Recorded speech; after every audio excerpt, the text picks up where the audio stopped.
Okay, guys, we are live. So for those listening at home, welcome to the Dungeon Musings YouTube channel. My name is Kevin Madison, and I'll be your friendly, what am I going to be? Your heroic master, I guess, today. Editor-in-chief, I think it's what I like for these superhero games. Because today, we were gonna carry on with our regular Spires of Paradar campaign. We were not able to carry on with that because of some last-minute illnesses. Well, I should say, the players are very generously indulging a flight of fancy of mine, which is to get back to a game that's been on my mind all week, and that is Champions, the Hero System 6th edition version of the classic superhero role-playing game. And with me today to humor me very generously are two of our stars from our Spires of Paradar campaign. This one adventure is a system or a excuse to kick the tires on the system. This is not an actual coherent story. We're going to beat up some bad guys. We may see some supervillains, time permitting, but there will definitely be some hard-bitten mercenaries and likely some ninjas. But with me today to take this one out to kick the proverbial tires are Ingolf and Darren. Who are you guys playing today? Yeah, so I'm Ingolf. I'm playing Pulsar, who is normally a supervillain and somehow obsessed with Morgan Fairchild, but now he's reformed. He got to know her, and she told him he can't be a supervillain, and so now he tries to be a better person. Nice. So supervillain stalker, I love it. And Darren, who are you playing today? Yeah, I am playing a guy probably no one's ever heard of called Logan. Yep. Who is he's a tough guy. He's got a little bit of regeneration. He's got some sort of metal skeleton situation going on, but I'm sure no one will recognize him. He's a very obscure character. I like you pulling the D-list characters out. Yep. All right, then a character well known to Champions fans, and then a character that if you look it up on the internet, you could probably learn something about Logan. But let's jump right in, guys, because we're here to beat heads, and let me bring you over to a battle mat here, and then we'll start talking about, okay, what are you doing? Hold on. I like that you can quite easily move, players around on these things, but sometimes I get a little finicky for dragging. You can't just drag and drop the things. So let me shift ping you guys. Now, what I'm going to assume is that you fellas are trying to get into this building because I don't know why. There are clearly some Hydra minions who are keeping who have taken up arms and have taken hostages in here. Each of the hexes on here is 2 meters. So your various movement abilities and stuff like that will be listed in meters, but your measuring tool will work. So if you measure, you can see how far and how long they are. We're going to take this with baby steps. So first, let me get everybody in our turn order, and then we'll talk about how we go about playing this. Let me see if this works. Nope. It's this order, I think. There's Logan. And let me add Pulsar. Go. Oops. HT. Boom. There's Pulsar in there. And then let me just get the initiative tracker for the bad guys. Make sure I don't get this.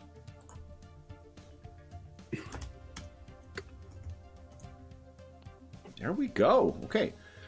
Now, we are going to start, as we start every fight, on phase 12. So let me... Hold up. Did this screw up here? Yeah. Where is...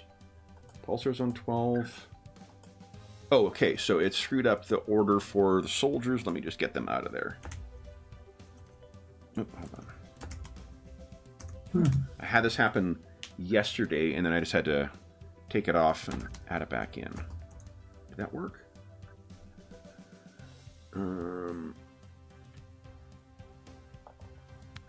it still didn't. Hold up, let me do this. Boom, boom, boom, boom.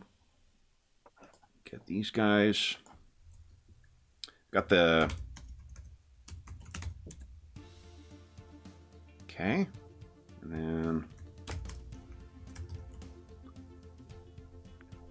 then... Just does not want to add... Oh, wait. Oh, you know, only one is out of order there. So let me just fix that.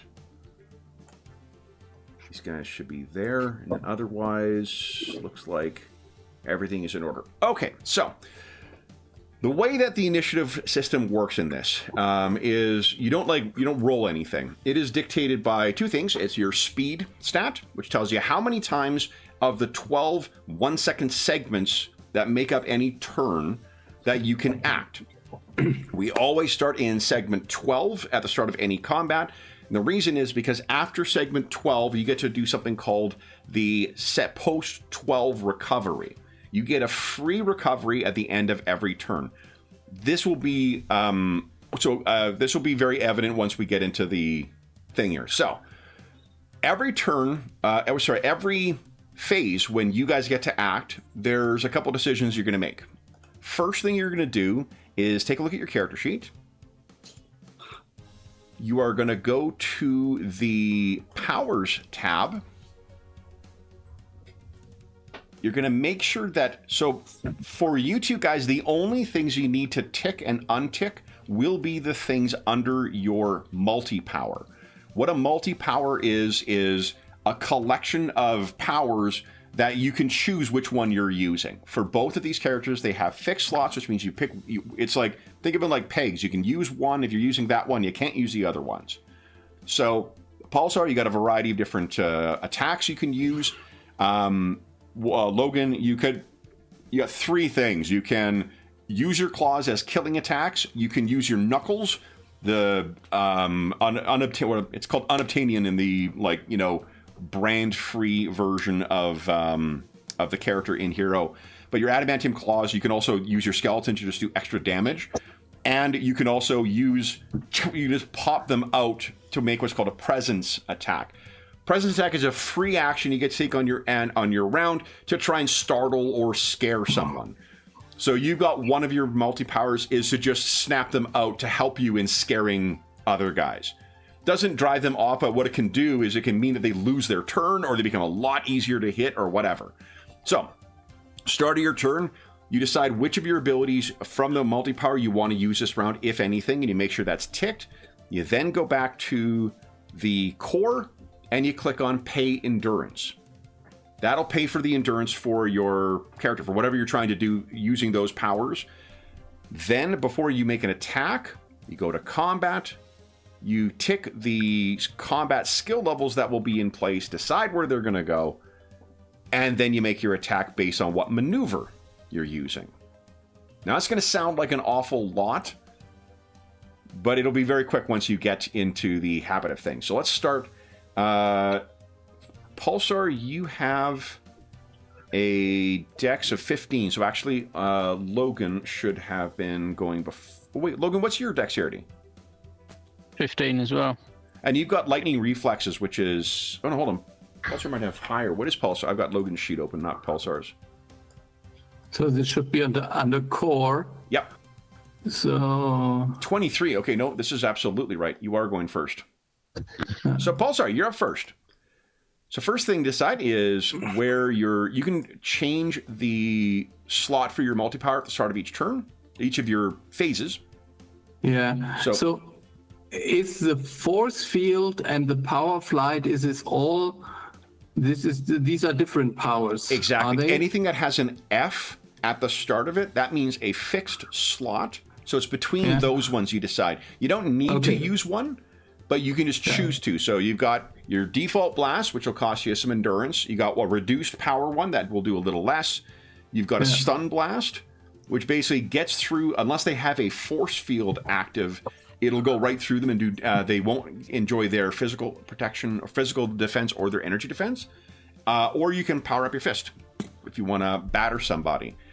Your movement, if you go to core, you can see your combat movement is 20 meters. That means as a full phase action, you can fly 20 meters, or you can, as a half phase action, fly 30 or fly 10 and then take another action. Okay. So, but I don't see anyone right now. So and we'll say you're on the ground in this parking lot for now. Yes. So you know where they are. They haven't seen you yet. What would you like to do this round? So, but so my character knows where they are, but I, as a player, have at the moment no clue. So they're inside the building, but we don't know how to get in there. You can see all the.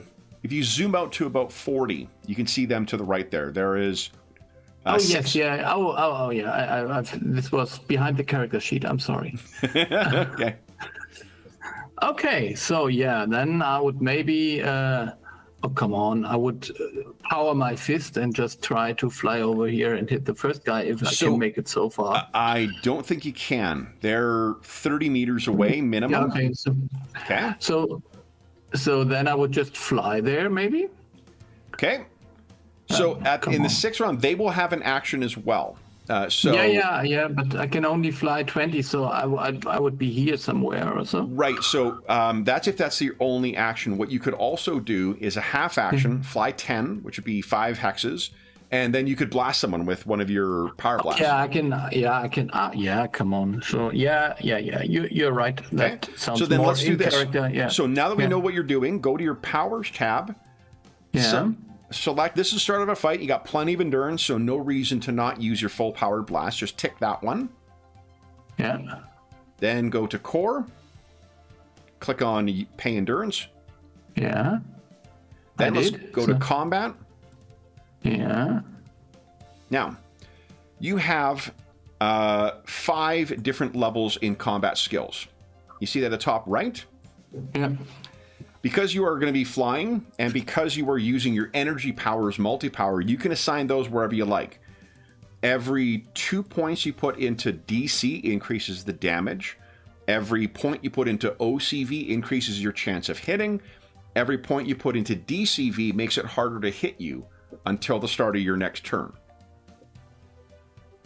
Okay, so and each of them you can make one selection. There is also OMCV and DMCV. Those are mental attacks.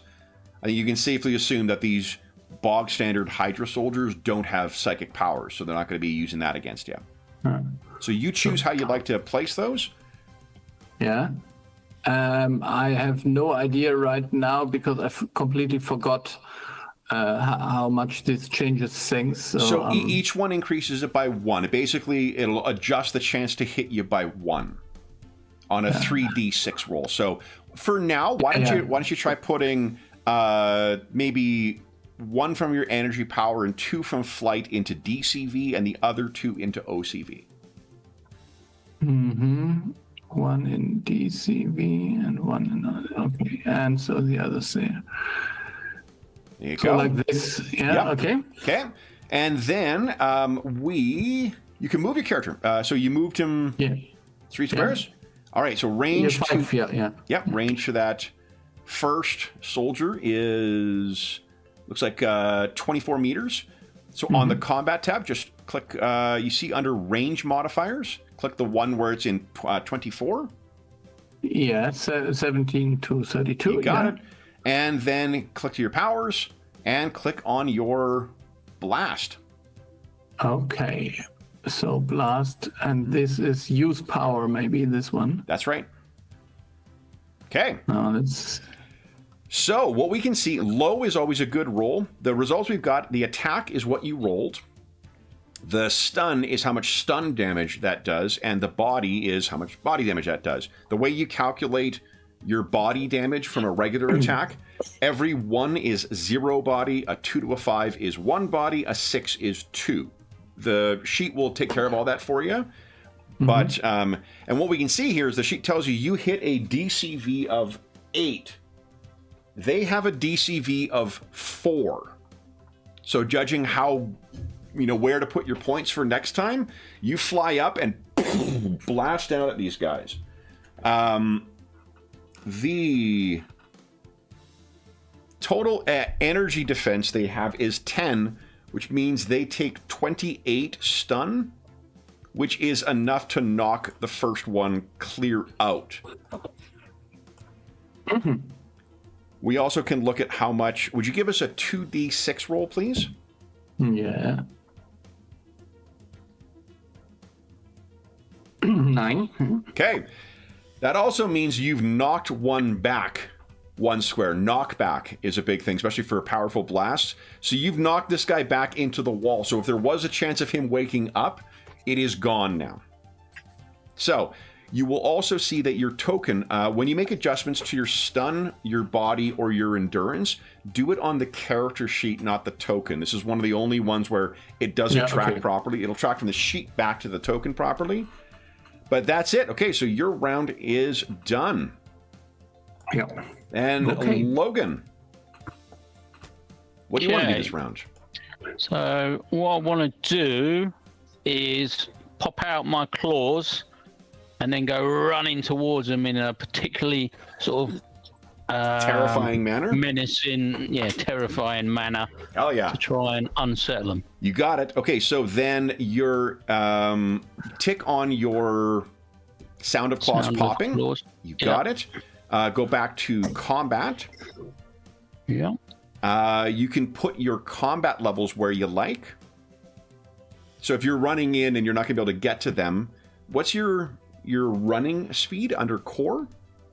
14. 14, okay. So if it's 14... Well, combat is 14. Yeah, so it's 7 squares. So yeah, so it probably is a prudent thing to put it into DCV. And then, so go to combat and put them in defensive. You got it. Did you put them in all three, or? All three, yeah. Each is individually. Mm-hmm. And then we go back to core, click pay endurance, which I think is 0. Yeah, done that. Then go ahead and move your guy. So 7, wasn't it? 1, 2, 3, 4, 5. So just run straight ahead. And because you got that ticked, it'll include your modifier for your presence attack. And if you go to the core tab, you'll see at the bottom, see where it says presence attack? Yep. Has the number there. I don't know why. I thought there was a place to click on that. Well, under skills or powers, you got use power. Oh, I don't. Oh, give it a try. I don't know if I don't think I've set that up properly. Because that's just. Oh, it just tells you what it does. Yeah, I actually don't know how to set up the. I thought that it was under here. Let's see here. Presence roll. Because typically it's the. If you hover over it. I wonder if I can set up a presence attack under the powers tab. Hold up. Let me see here. Attack. Go under. Oh, I gotta hit edit. Hold up. I might fuck up your body score in a second here. No, I can't set up a presence attack. So that's okay. Let me get out of edit. And did your... No, body score didn't screw up. Go ahead and roll... now, hold on. We're not going to roll right away because you will have modifiers based on the circumstances. So... Presence attack. Where are you? Damage and its effects. There. 135. Here we go. All right. So... I think you have a extremely negative reputation that will assist you here as a scary murderer. So we're going to give you +2 dice to it.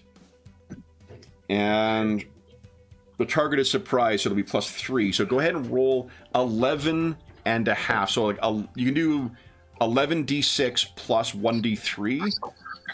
Because it's got on the core sheet over OCV, it's got attack roll next to that. That would be for an attack, though, not for a presence attack. Okay. Yeah, presence attack is a very specific thing. It may very well be in the sheet somewhere. I'm just not seeing it right now. So there's 11d6 plus 1d3, did you say?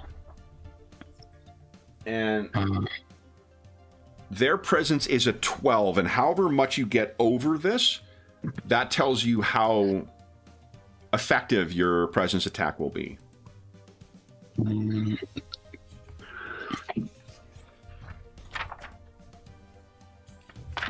Whoa. All right, so you're 38 over. So what that means... okay, so that's against an existing mob. Basically, the 3 on the ground are going to be so cowed for this round. They're at 0 DCV and will not attack you this round. So they just are like, oh no! The ones on the roof, however, and we'll let them... So that's it for your turn? Yep. We go to the soldiers.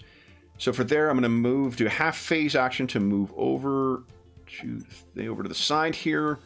And they are going to each take a pot shot at each of you guys. So you are 20 meters away, which is -4. And what is your DCV right now, Logan? It says 11 on the core sheet. Oh, Jesus. All right, so I need a... so 11 plus 5, -4 for range, brings it down to 11. I need to roll a nat 3 to hit you. Unsurprisingly, do not hit. Pulsar, what is your DCV currently? So this is under combat, I suppose? Yes, it'll display a kind of at the bottom right, I believe. I've got it on the core sheet in the top right. Yeah. So there is, Is it that one? top right, DCV 9. 9. Okay, so then I need a 5 or not close. Yes. So the 2 of them fire. All right, so then we are done phase 12. What we then get to do is our post phase 12 recovery. So each of you go on to your core tab. There is a recover endurance. Click that, or not recover, there's a recover button. Click that once. It'll give you a recovery of your endurance and your stun. You can also take one of your phases to do recovery to regain that as well. And I believe it's once per turn, Logan, you recover 1 body because of your regeneration. Yep. Okay. Yep, sort of. Now is when we get into the meat of the game, where the actual speed matters. Because Pulsar, you're up first. You guys may notice you each get 2 turns before the soldiers get their next turn. Yeah. That's where it really comes into a difference, is the super heroic speed or super fast characters. Big thing. So, same as before, make a decision of what powers you're using, tick those, adjust your combat levels if you want, and then click on endurance use and take your actions. Okay. So what are you thinking? Yeah, I'm staying with the blast thing, and I would attack this one first. You got fly it. 5 here. Okay. Then use the same power. blast as before. So make sure you click on on core. Click use endurance. Yeah. Okay. I'm trying to do that. There you go. Are you adjusting your combat levels at all, or are you good where they are? I think they're good where they are at the moment. Then go ahead. Range to him is 18 meters, which is the same -4, I think. Yeah. Okay, go ahead. Yeah, didn't change anything, so I'm just rolling the attack on the power thing. So let's see. Go. Ooh, that does hit DCV 4. Now, I'm going to actually abort. So I'm going to add +5. +3 to DCV, and I should have done this when I... Actually, you know what? I'm not going to do it, because it's something I would have had to declare when you were attacking me. I would abort my next action to try and dodge out of the way to make it harder to hit me. He did not do that, so that is 46 stun.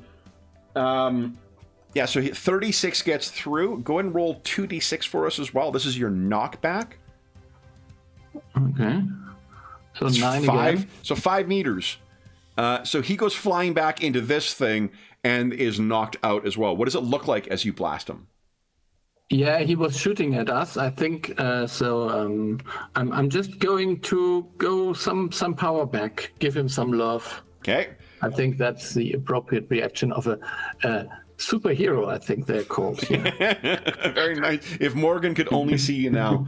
Then, Logan, same process. Pick your powers, use your endurance, assign your combat levels, and then take your actions. Is it possible to move twice and not do the powers, or? So what you can do is you can move, you can run, which is double your move speed. Your DCV becomes, they call it NCM, non-combat move. Your DCV is either a 0 or it's half for that round, but you can move double your max move. It's just that we're going to have 2 go, so I thought if I just spend this turn getting in. Absolutely. Turn, yep. So that means you can move, because your running is a 24, that means you can move 28. So you can position yourself really, there you go. Okay. And that would have been 2 endurance. So if you could take -2, click on your endurance, hit -2, and then enter on your character sheet. It'll take that into account. And then assign your combat levels wherever you want. They're not going to have an action before you get to go next anyway. Yep. Pulsar, what are you doing? Yeah. I'm just repeating the same thing again, moving closer to get rid of the one on the roof. Okay. So this is 1, 2, 3, 4, 5. Use the power blast. So then I think I can still go full power with this one. Okay. And then I have to save a little bit. Okay. Yeah, so I can, this is now maybe short, I suppose. Oh, yeah, let's see here.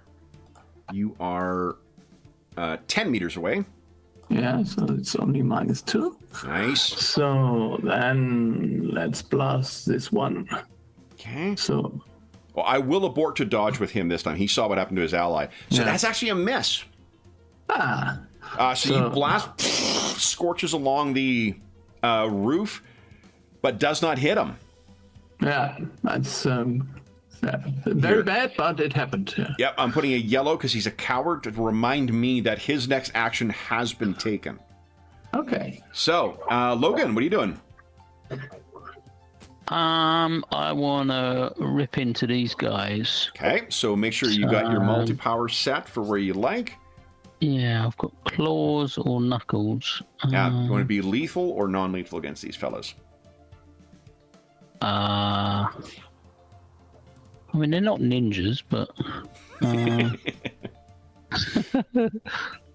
I'm going to go with the knuckles for this. Knuckles? Time. Okay, so your claws go back in. Make sure that one is ticked on there, and then assign your combat levels where you'd like. I'm going full offense. Okay. Right. Click on Use Endurance. Yep. And then go ahead and make your attack. Just click on the power. Do an attack. I can do the power, can't I? Correct, yeah. It's DCV 10.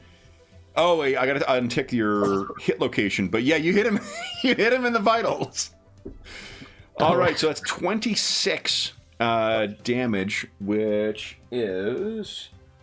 He has 10, so it'd be 16 that gets through. So here we go. Oh, now 16 got through. Another thing we look at is your Constitution score. If you take damage that is greater than your Constitution score in one greater stun in one round, you're stunned. So that means this guy is. I'll put a yellow on him too to remember he doesn't get an action next time. Okay. But you race in and hit this guy. That was only a half phase action. You can't attack twice. Oh, and you can't move after you attack. So I think you're... You can't attack twice. No, you can't attack twice. No. Okay. All right. Okay. Then it is the soldier's turn. So this guy he aborted, so he's got none. This guy's stunned, so he's got none. And these two... Well, the one is going to try and shoot you, and you're pretty close here right now. What's your DCV currently, Logan? It is 8 now. 8 now. Okay, so that's 15. 16. I need 8 or less to get you. He hits. So he fires at you. Logan, you're going to take 3 points of body damage. Now, I know from looking at your character sheet, you don't have any resistant resistant protection. So that means the body damage goes directly through, but you take... you've got the, what is it, physical damage reduction 50%, right? Physical, yeah. So it's actually only one body you take. So if on your character sheet, if you could click on body, hit -1, and then we roll for the stun multiplier is 1, which won't get through your armor. Your resistance is a 9, right? Normal 9, yeah. So you'll actually take 1... Oh, and then damage reduction. There'll be 1 stun you also take. So if you can click on stun. Okay. Okay. And then the other guy is going to... Oh, boy. He's actually going to try and smash you with the butt of the gun. Or no, you know what he's going to do is he's going to be smart and use a half phase to get a little bit away from you. And then he's going to fire up at Pulsar, I think. What is your DCV currently, Pulsar? This is again on the core thing, and it is 9. 9, oh my god. Okay, so 5, 16, I need a 7 or less. I need a 6 or less to get you because of range. Nope. So he fires up at you, and those shots go wild. Pulsar, what are you doing? Okay, so I think I can float there. Is this a movement action, or just to stay in place? You get to move you can move as a half phase action. Just hover in place is free. You can do that. Okay, yeah. Okay, so then I would maybe use my blast again, but only with the low power version. Okay, so let me introduce you to another option on it. You see on your character sheet, you have a number of different maneuvers. Yeah. One of those is something called a haymaker. Now, this is probably unnecessary for this. A haymaker gives you a -5 to your defensive. Like, you just click on the maneuver, and then that's the one you're using. It'll auto-calculate the stuff. What a haymaker does, it takes a whole round to wind up or get ready, and then it's on the next segment that it lands. So if this is on 6 right now, it would land on a 7 halfway through 7.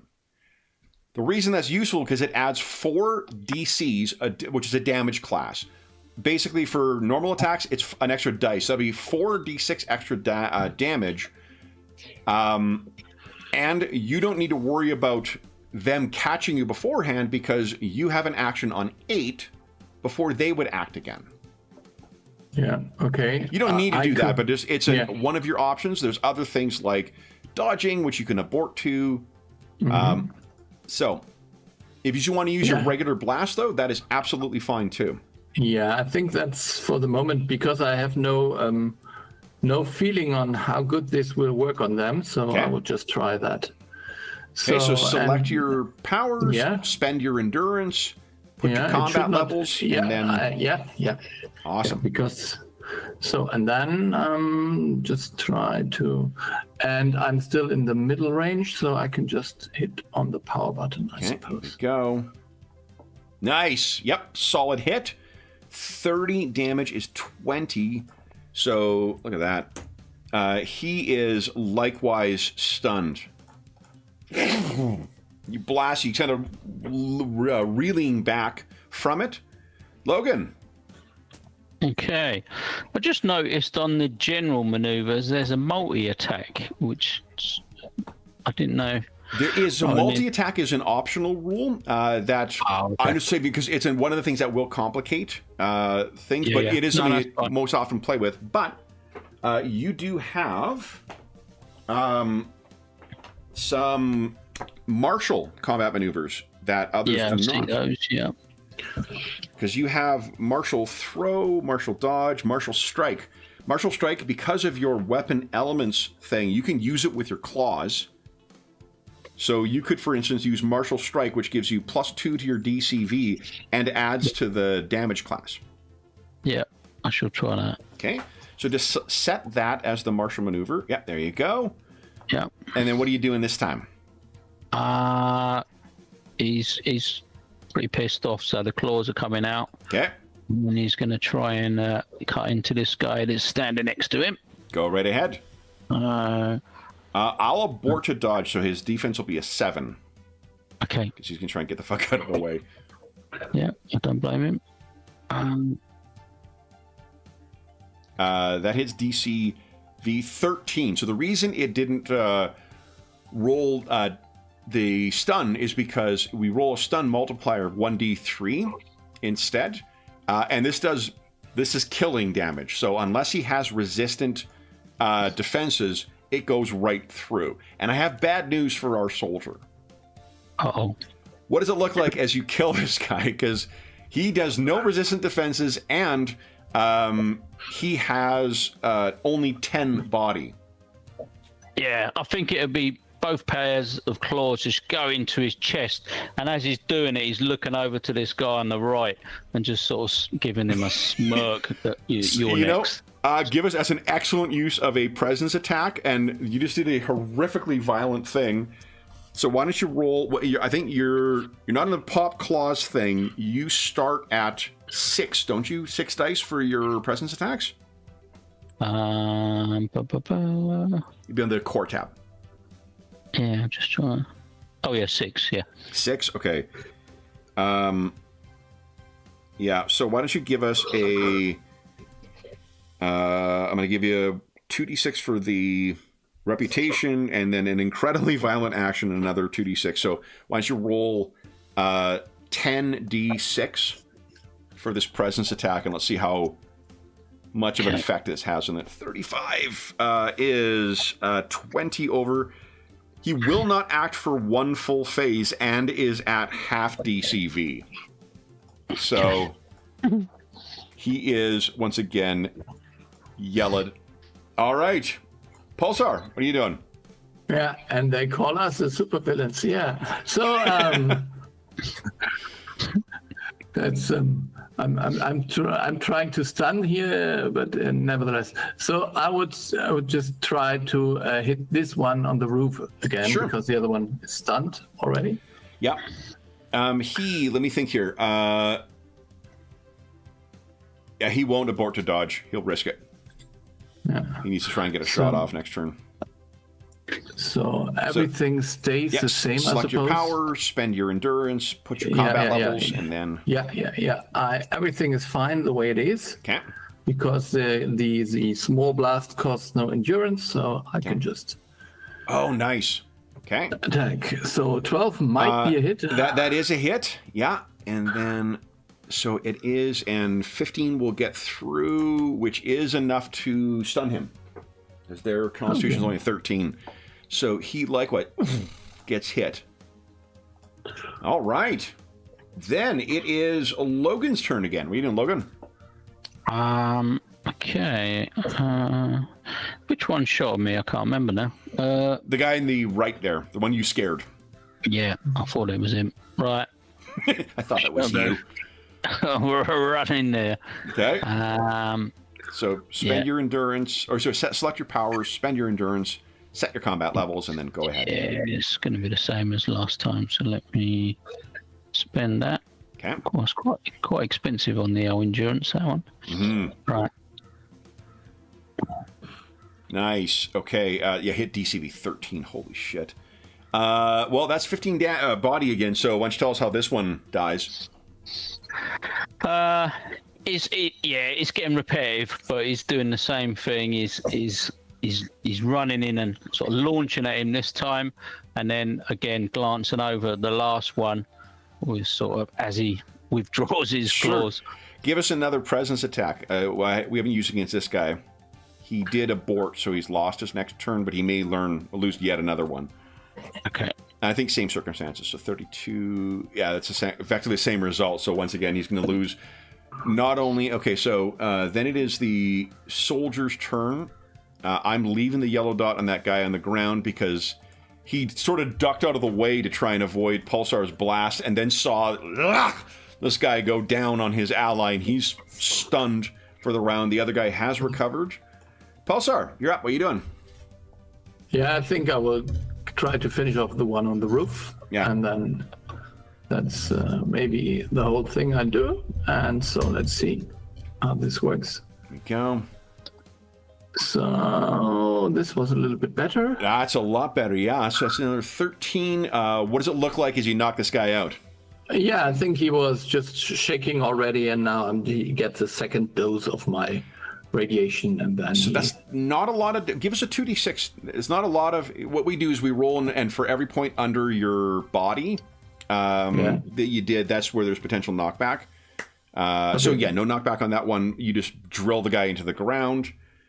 Logan, what are you doing? He's calmed down a little bit, so I'm going to take that martial strike off because that's soaking up a lot of endurance. Mm-hmm. So I think he's just gonna run up and try and knock this guy down with his knuckles now. Okay, he's gonna back in. He's gonna give this guy a chance. Okay. So pay endurance and what chance exactly? To run away or get knocked out, and we can go about our business, and he can run away later when he wakes up. DCV 10, that is a solid hit. 29 stun. Yeah, he is completely knocked out. So you guys have defeated your first wave of villains. We would then have Pulsar. Being the canny player that you are and knowing that I am likely to spring more bullshit on you, probably is a good idea to take a 1 round to recover. Catch your breath. So you could click on once on recovery. Yeah.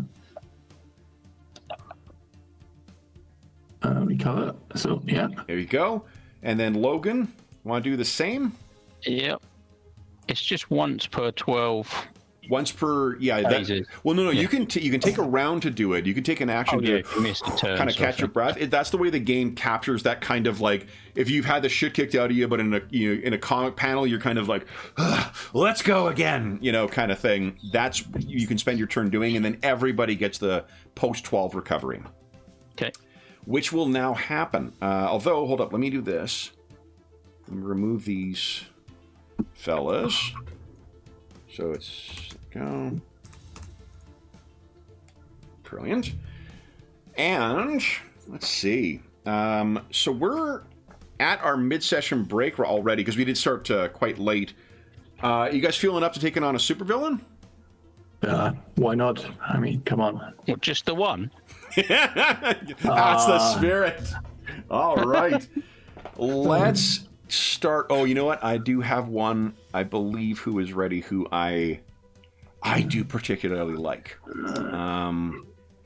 Where is he on here? Let me make sure I got my sheet ready for him. And it will reveal him. And then we will take our mid-session break. So where is he here? Why could you give you guys... Are these set up properly? There you go. Why don't we, before we do... we probably have time for a supervillain after this, but let's start with a giant battle suit.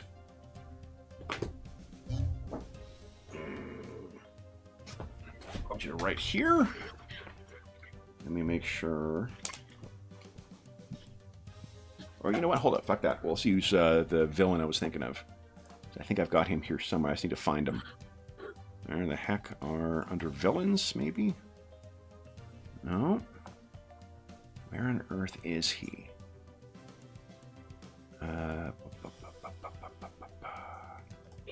NPCs?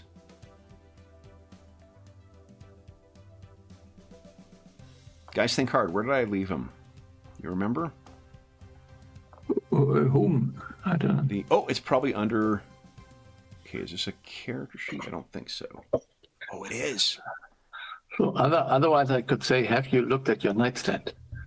Here we go. I think I've got him. All right. So,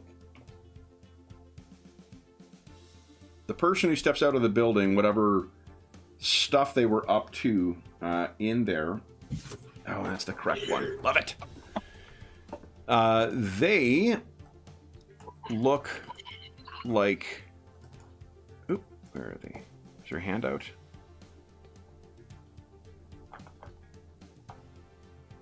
Here, let me find a handout for you.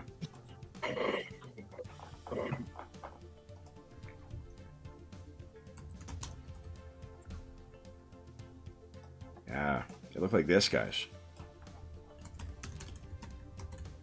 And this is the notorious Black Paladin.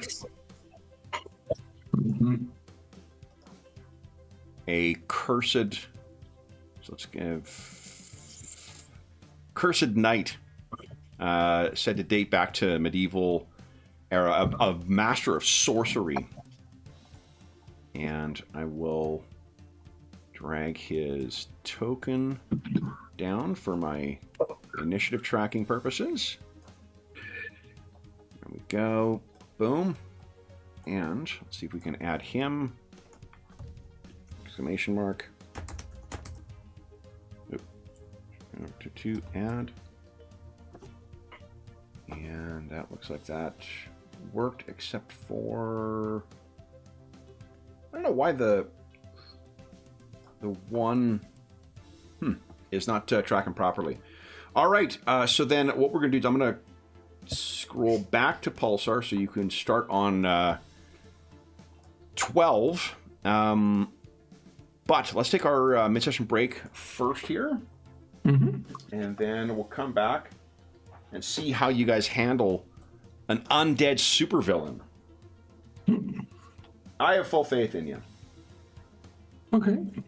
See you. That faith has been misplaced before, but I'm sure we'll be fine today. Okay. 50. And for those listening at home, we'll be back momentarily. I suppose after these commercial breaks, but there's no commercials. So, all right, back in 5 minutes, guys.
Okay. Hey, everybody in chat. Hope you guys are having a great weekend thus far. Also, I'll say for any Hero fans, I'm likely screwing up a bunch of rules in this, but I'm more concerned about just having a fun session, trying to get right what we can before, rather than too much fidelity to the rules. Okay. Oh, and double check. What is your regeneration? Is that once per turn or is it once per minute? It's one body. One regeneration, one body per turn. Per turn. Okay, so then actually at the end of this round, you can get add +1 to your body because you'll get it back. What, the turn we just had, or? Yeah, actually, yes, yeah, you can restore, so your body will be back up to full. Okay. Oh, which looks like it is. Okay, great. Yeah, I've just done it. Yeah. Oh, nice, nice. Okay.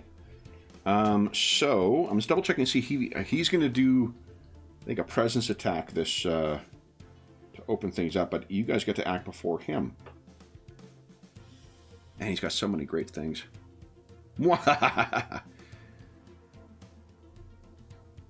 Okay. Ooh. His sword is called Eater of Shadows.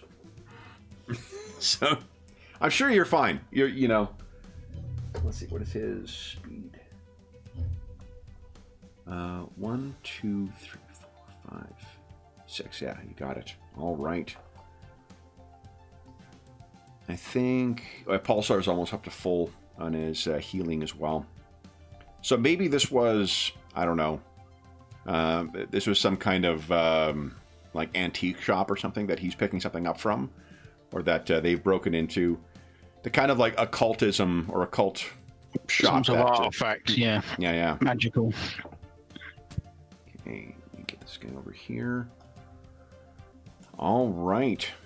So then, Pulsar acts before you. So you've got an ability called Lightning Reflexes that adds, you treat your dex as 3 higher, basically, when you are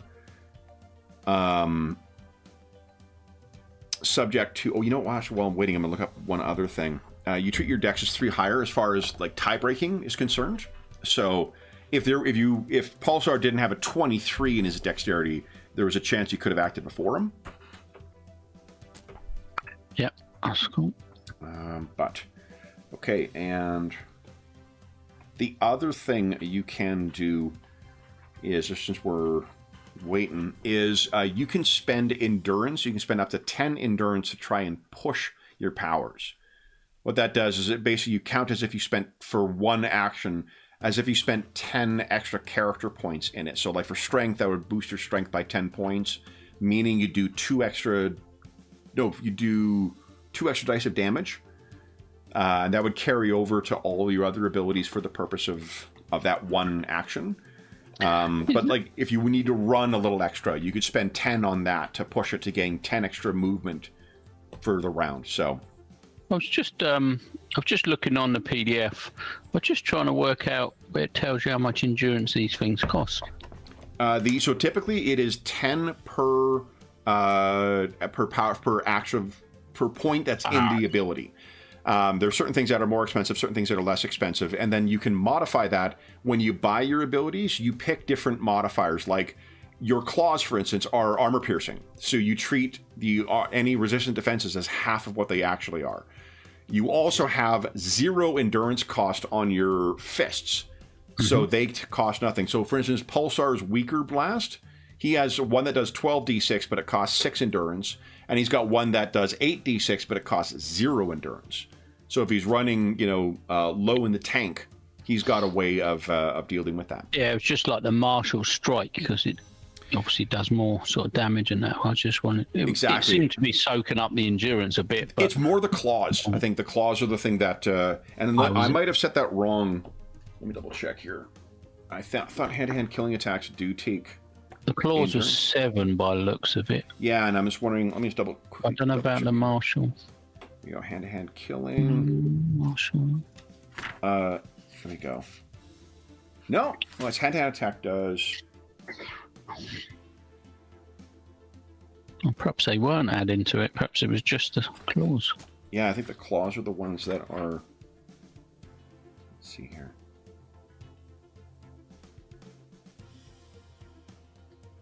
Oh, I think it's under killing attack, maybe.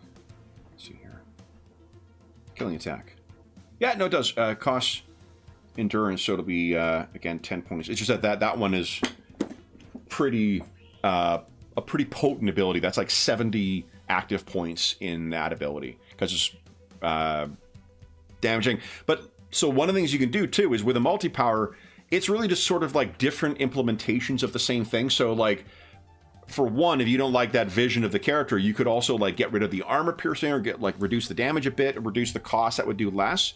Or you could get another slot as you got more experience.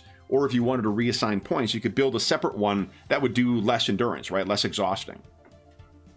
But okay, so then Pulsar, this unholy abomination has stepped out of this pawn shop, an occultic pawn shop. And it looks up at you. You are up first. What would you like to do? We'll assume you're like, I don't know, what are you, 4 meters in the air, maybe? Oh, you're muted as well. So, Timbo. Yeah. Timbo. I didn't recall I was muted, so anyways, yeah, I think I would actually land. Okay. And try to lure him closer to me, hoping that Logan will protect me in some way. Okay. Because I don't know that he can fly, and if he can, then I will be surprised. So, okay. So if you land, and then do you want to take another half action? Yeah, and then go blast him. Okay. So select your multi-power, spend your endurance, set your combat levels. Yes. And then go ahead. His combat levels will be in defense to start. Yeah. So okay, he will have one phase as well, and then I can change anyways. Yeah. So I will go with so a little bit more offensive then. Yeah. Okay. Okay. I will stay like I am. Okay. And then I will spend the endurance. Nice. Endurance. That's okay. And then I will try to hit him. Okay. So let's see whether this works. Okay. That actually misses.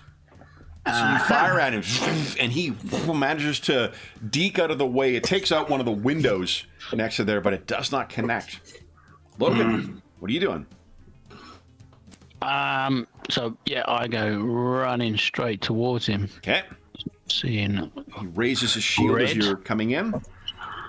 Yeah, and the claws are out, and he's just going to try and strike at him. He's going full martial strike. Okay. Full offense. I'll try and hit him, and let's see how we get on. Come on. Oh! As one off. He just barely manages to kind of deflect you aside with his shield. Then it is his turn. So he is now that you're in, he's going to shift his points into offense. So what is your DCV currently, Logan? 10. 10, okay. So that is then a 14 or less I need. And I did connect. So he swings this blade at you. And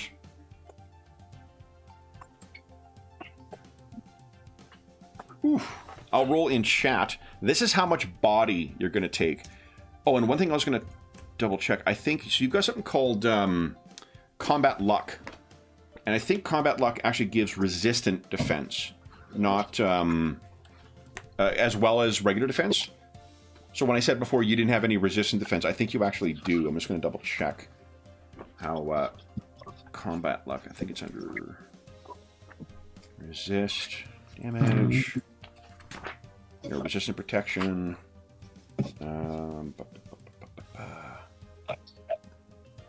Where is it? Combat Luck it's a carryover from an earlier version of the game where it was like a separate thing. It says free PD and free ED. Oh, Right, so it's PDED, but I think I've got that listed incorrectly. It's both regular. Yeah, it is resistant. Double checked. Okay, so if you can actually, if you're in the sheet there, click on Edit, and then next to that there are two other little, like right next to the where the PD and ED is listed. If you click on the cog, it'll open up the whole thing for that power under combat luck. So have a look. Oh, sheet's gone funny now. So if you click on, yeah, are you on? Did you click Edit? Yeah, but it's gone into the bio instead of the. Oh, okay. Hold up. Let me do this here. Here. Oh no, sorry. The not the edit at the top right. Along the top where like core, combat, power, skills. There's another one called Edit. So the other Edit button. So next to, you see where the cog is at the top? Core, combat, powers, background, then there's a cog, then there's a little Edit button. Alright, come on in. Right, under powers, cog, yep. Edit. Edit, yep. Okay, then go to powers. Yep. Then go to combat luck. Combat luck at the top there, yeah. Yep. Click on the cog there on the far right. Mm-hmm.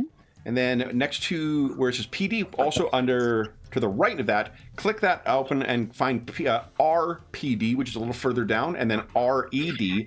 Each of those will be at 3.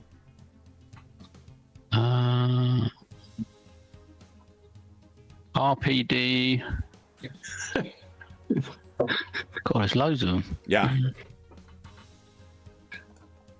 It is not the different things. Okay, so under special defenses. Here, I can actually. Boom. RPD and RED. Got you covered here. Boom. Mine had RED, but then it had hands, legs, head. That's at the very bottom. Above that, there's a separate one where. Yeah, so that's set up right now. So you do have resistant. We'll close the edit. Make sure your body didn't reset. Okay, you're good to go. All right.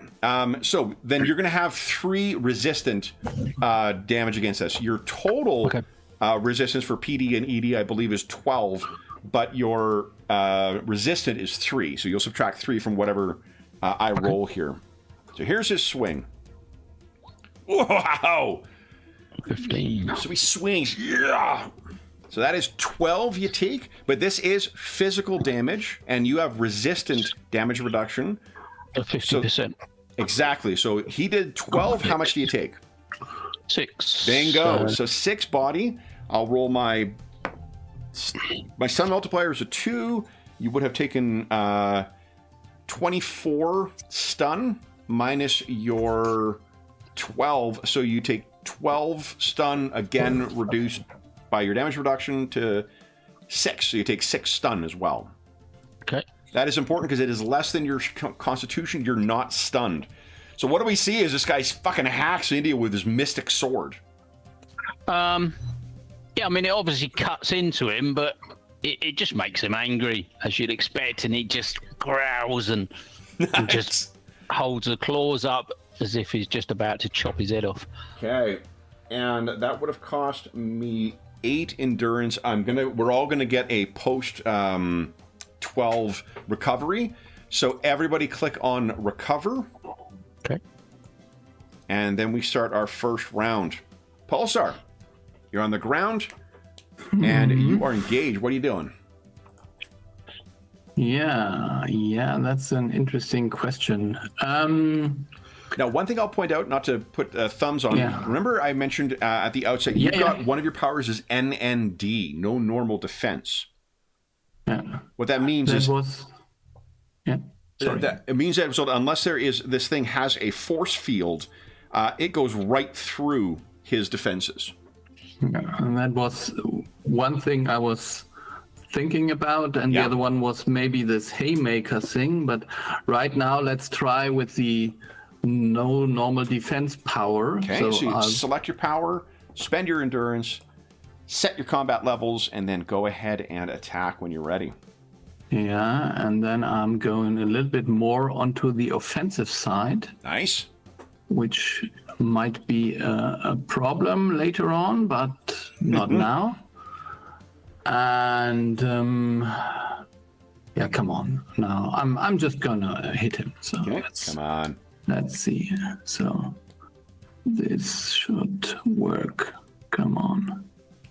Nice! Excellent. That is a solid hit. What does your no normal defense, your stun blast, look like?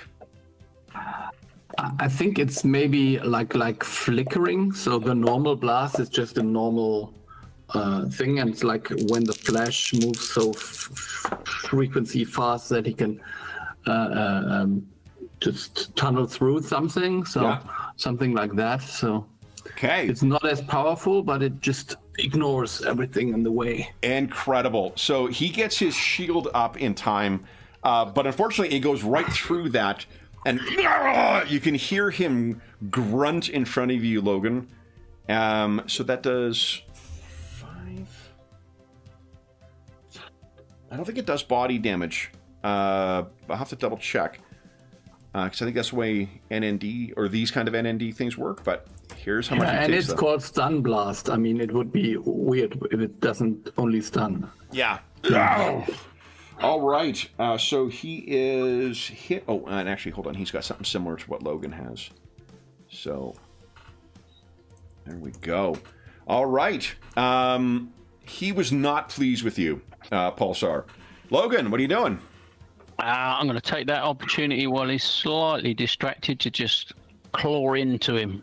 So I'm going to do similar to what I did last turn. Okay. Martial strike. Yeah, let's go for it. Bang. Okay. That is... no, that is a hit. That is a hit because he went full offense last time. So then that is 22 body. Let me get his shield. He does get his shield up. So that is... Let's see here. 20 body. He has... Fuck. That... Actually, oh no, but you've got armor piercing on your unobtainium claws. So Yeah, it says armor piercing ×2 plus half. So the reason the armor piercing ×2 it matters because you can also have on your armor something called hardened that lets you ignore one level of this. So what that means is that his claws go through anything. Oh, okay. Okay, so that means his resistant defense is, look at this. He did get his shield up, but... And give us a 1d3 roll, please. Let's see how much stun that would have done. 44 stun, holy shit. Okay, and... that's also halved. So he takes... as 18... Ooh. Look at this. Then it is Black Paladin's turn. Well, he did not care for that. Not in the least. Well, his armor is hardened as well. So, like, because your claws have the double armor piercing, you actually get to ignore the level of hardened. So, otherwise, what would be a very, very tough foe. All right, he did not care for that. So he is going to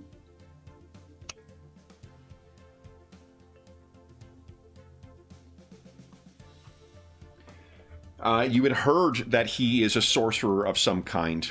So he is going to invoke some kind of magical language. Doesn't gesture because he's got a shield and a sword in his hand. But he can...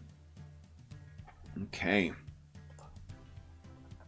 Let's see here. Can he get over here? Yeah. So he gestures and then... he reappears in a pentagram appears in place where he was on the ground, and then you can hear him appear on the roof of the building across the street. That cost him 3 endurance. Then he is going to... Actually, no, that was his full move, so that's all he's able to do. Pulsar, what are you doing? Okay, in this vein, so I would spend my full move maybe to go over here and then attack him the last time. So Remember, I you can't spend your full move. You can move a half phase is half of your available movement, so you would move whatever half your flight is. Oh, okay. Yeah, because so I Because you need a thought half that in phase to combat. attack. Okay, so I can't use the similar thing to running. Okay, I see. Well, you can, but it just means you can't attack at the end of, this phase of this. Yeah, that was my intention. Okay, yeah, then go ahead, make your move. So this would be. And what's your flight? It is 20 in combat, so I thought that I could do 10 hexes. You can, yeah. So this would be 5 and another 5. Okay. Get me to here. So that is not running. The advantage of that, you could actually go double that if you wanted, but the downside is when you're doing non-combat move, your DCV drops down. And that's bad when you're getting close to an undead French knight. No. I would just stay right here now. So okay. Then Logan, what are you doing? You seem to have pissed him off. Yeah, he's pissed me off as well because he's moved away. So I'm gonna go running after him. So I think I want 7. So that's half. I can't get him from there. So I'm gonna spend my whole turn just. Is he on the roof, is he? He's on the roof, yeah. Let's assume the roof is about 4 meters up. Okay. 1, 2. So, I mean, that basically takes my whole turn to get to the bottom of the wall, I think. Got it. So, okay, and on his turn, he is going to take a recovery. Because... Oh, is he? Nah, he's going to press his luck. He sees you coming in, Pulsar. So he is going to... he's going to take a half move. So that means he can move 2, 3.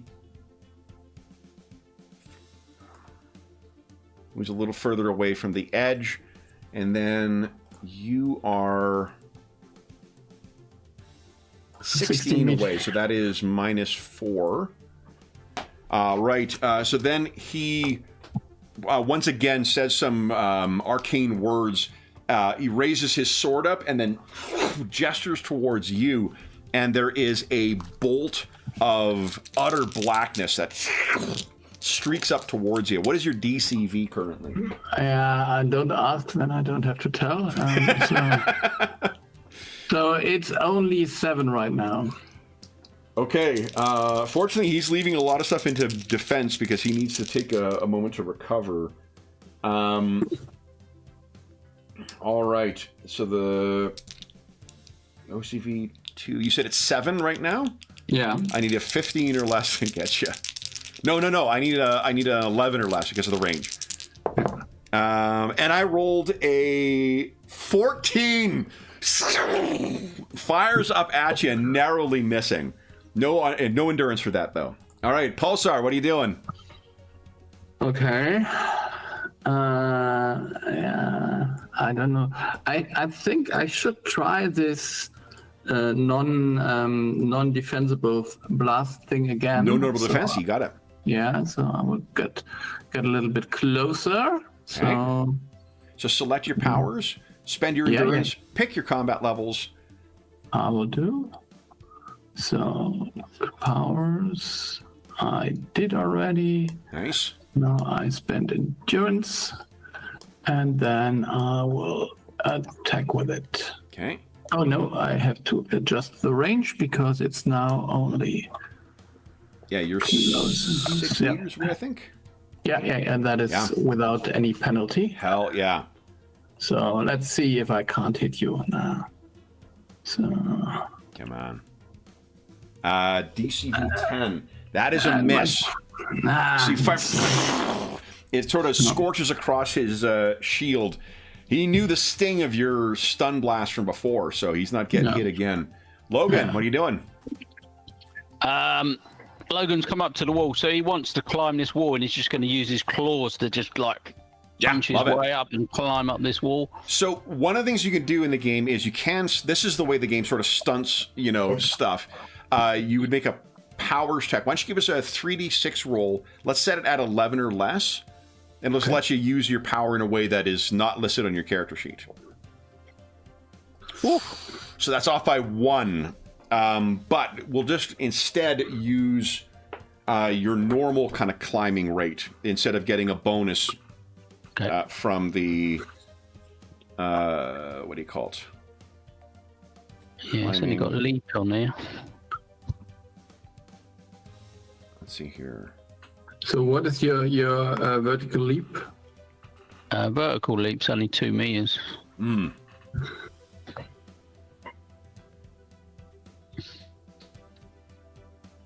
Okay, so that's why I thought it's got to climb, really. Let's see here. I'm just checking. Oh, you know what? I'm not going to bother looking it up. We'll have your half. There's not a climb rate listed on the character sheet, is there? No, there's only run, swim, and leap. Okay. Let's say just like in D&D, half your non-combat move, so it's like 6, right? Yeah, 14 is normal, but how far?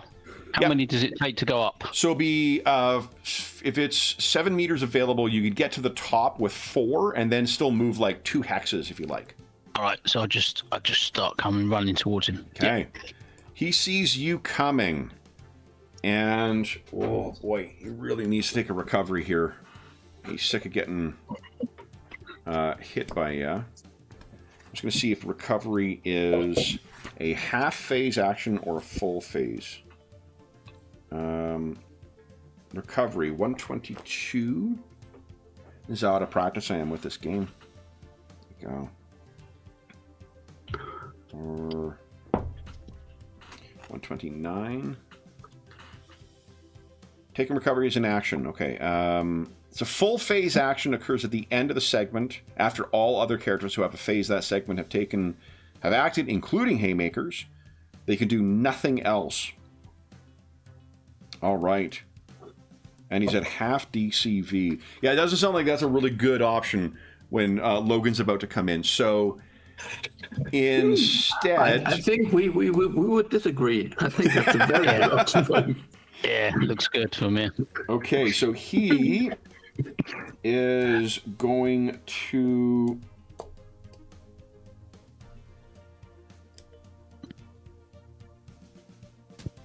use a half action to... He begins whispering something, and fog begins sort of roiling out of his mask and just filling up the area around you. It is an 8-meter radius, so I think that's 4 hexes out. That fills him up in here. So I'm gonna just move him to the GM's lair. Oh, he would have had to move before he did that, but he'll stay there. Now, what that means is that you need to have a targeting sense in order to see where someone is to be able to actually attack them. Logan, can you tell us how your scent power works again? I'm gonna sniff him out. You absolutely can. So because it changes scent into a targeting sense, it does not matter that he's invisible. He does not know that, of course, but you know that. Pulsar, unfortunately, you cannot see. So there is this billowing smoke that has filled up the area there. It is, you can't see what's in there. Okay. Could I... Did you use your endurance last turn for your... Oh, you've attacked only twice this fight, right? Yes, yeah. Yeah, okay. So, what are you doing? Yeah, I was thinking that maybe I could... I don't know.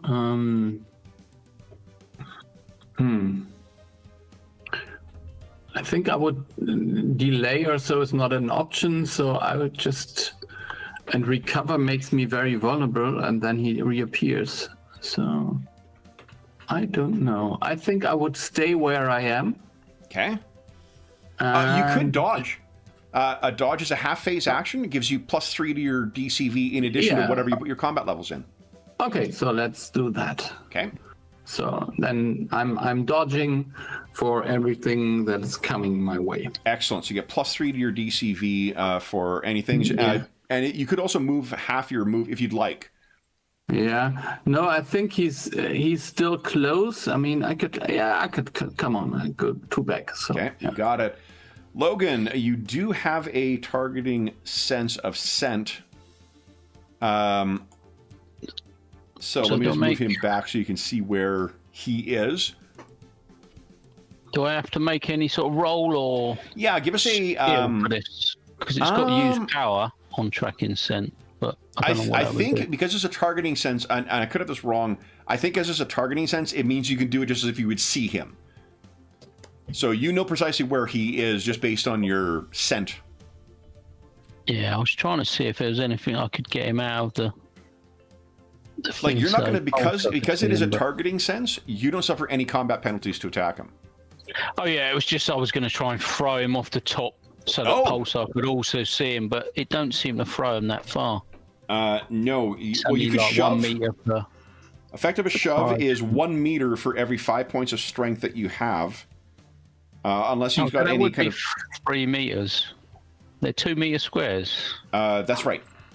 So would 3 meters sort of? Is your literally strength on only the edge. 15? Yeah. So you could do that push thing we talked about, where you spend 10 endurance to buff your strength up by 10. So that in theory could give you that's 25. what I want to do. So I want to run in and sort of.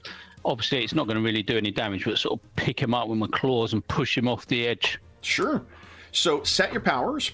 So for now, that is going to be. It's a shove, isn't it? You don't have a martial equivalent of that, do you? Don't think so. I think it's just a I think general. you do have a martial shove, actually. Hold up. Yeah, do I I? thought that was the first thing you. Martial There's a throw. There's a sacrifice throw. Oh, martial throw. Sorry, yeah. Yeah. I'll use that one. Because what martial? So that's different than a shove, but Yeah, but and I have an Aikido throw. So, but I think that is not. So this will maybe just sweep them on the next X or so, but maybe not throw them faster. Yeah, strength plus V divided by 10. V is velocity. So it's how fast you're moving. Oh, okay. Yeah, so throwing a character, you make a standard grab attack, which is like an OCV versus DCV, like normal. And on a hit, you take the thrown character takes the thrower's strength damage up to a maximum of the PD and body of the surface he's thrown into. The successful throw has several other effects. They end up prone, which leaves him at half DCV. So that just sort of like knocks him to the ground. That's not necessarily... Yeah, but if I knocked him off the roof, would that... With a have some shove, sort of absolutely. damage? Oh, Yeah. definitely. Yeah. I think I'll just go for an enhanced shove. Okay. So you're going to spend 10 strength on the core tab. Endurance. 10 endurance. And then there's also, you'll see a button near where your presence attack is. There's a strength end button. Reduced and strength end costs 1. Yep, so you click on that. That's using your normal strength. Okay. Set your combat levels where you'd like. Full offense. Yep. Okay. And I've got his DC. His DCV is what it was set before. And go ahead and move yourself to where you'd like to be, and then give us your shove attack. So what would I roll for the attack on this one? Because it hasn't. You tick on shove. Yeah. And then let's see here. For powers, you can just put it on your hand-to-hand attack.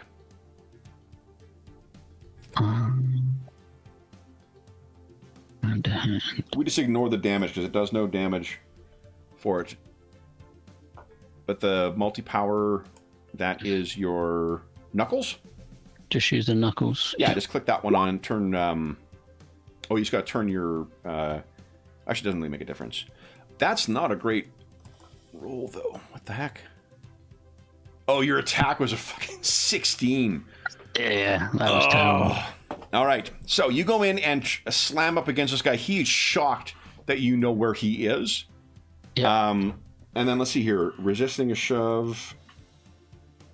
Yeah,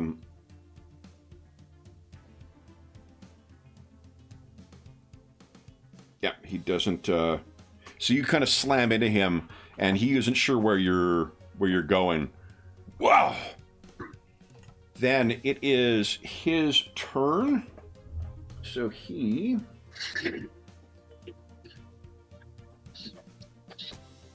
Boy, did not care for you being here so close. So I think that same blast that he was preparing for Pulsar, he's going to try and get you now. So let's put... So I'm hoping to get some knockback on this. Let's put it his... You know what? He's got plenty of endurance. Let's push it for him. And he's going to put it all into offense because he's a bad guy. So, what is your DCV currently? It's only 7 at the moment. Oh my! Okay, so I need a 17 or less to get you. So let's see. Oh, he hits, and then let me roll damage on this. I'll just roll it in chat. This is one thing I didn't do before was I didn't roll damage in chat, and that'll save me like me rolling 12 fucking dice or 14 dice. So that would speed things up in play. All right, so whoosha! That is 55 damage. Ooh. So I think so. We subtract your 12, right? Yep. So that brings it down to 43. But then you get 50%. Oh, this is energy. So you have 25% reduction for that. So what do we say? 30? 43. So 25% off of that, I guess, is 11 or 10. I'm not sure. If you round up or down. Down. So you'll take 32 points of damage to your stun. Yeah. Then we're going to look at knockback here. So we did... Oh, actually, first we'll look at body. That is... 1 brings it down to 13, 14, 15, 16. So 16 body in total, minus your stun defense is 4 body you would take from that. Reduced by your thing down to 3 body. So take 3 body. Yeah. And then I did... what did I say? 14 body. And I rolled an 8. So you were blasted 6 back. Ooh. Let's so on a 4 or higher, you're gonna go through that wind thing. Let's say that you'll be on that half of the skylight. Give us a D6 roll. D6. Nice. So you land on the roof, and you are stunned because you took more than your stun. All right. So that was him, but he also spent a shit ton of things. And Anna's reminding me he put all that into offense. So Logan, what do we see from out of this like dissipating fog? I think it would just be that there'd be blood everywhere, bits of glass where he smashed the window but not gone through it. Yeah. And he just staggers up to his feet. And I'd imagine there'd be just a shock on the guy's face. It's like, wow. Then Pulsar, you're up. What are you doing? Yeah, that doesn't look so good. And So yeah, to give narrative to the mechanics of this, you've seen he's put all of his attention on Logan. I want to attack him with as much as possible. That's clear. Okay. So, but I think this haymaker thing that would delay the attack. It wouldn't land until an 11. The Black Paladin would have a chance to act before then. Yeah. Yeah. Okay. So, but couldn't I? You can push. push my power and Absolutely. then make more blast damage or something so like that'll that? be so what you'll do is you'll spend 10 endurance. So Yeah. subtract 10 from your endurance to push your Additionally, blast. That'll do yeah, 2d6 yeah. extra damage now. Oh yeah, I see. Okay. And then, So- although if you're doing no normal defense, it'll be 1 dice of extra because it's 10 character points worth. Okay. Okay. So then yeah. select I your pay no normal the defense. endurance and then I paid 10 extra. Yep. You got it. Wow. Yeah. And then set your combat levels where you want them to be. Yeah. You guys are 10 meters away, which I think is -1 or -2. This is -2, but I could still move at least 1 closer. Then Absolutely. this would be okay. So yeah, let's go. And then Okay. this needs to be a hit. Come on. Come on, big money. Yeah. Oh, This is no! shit. Oh, my God! This is shit. Okay, Yeah. so you blast down and it scorches the ground. So I will tell you, one of the optional rules that they've had since like 5th edition has been you start each session, you roll 2d6. That's how many points you can modify dice rolls with in that session. I would normally play with that. We didn't start playing with that, so we'll just play it hardcore mode. But in the event when I run this again, I'm going to be using those rules. So, Pulsar, what do we see?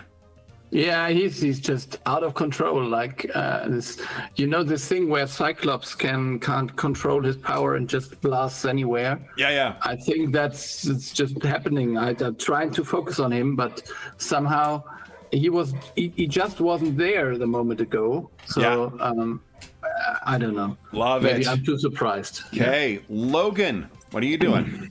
Oh, you're stunned. I'm stunned. So yeah, so you're I'm recovering from missing stun. Yeah. Okay, then it is the Black Paladin's turn. He sees you in the skies there, Pulsar.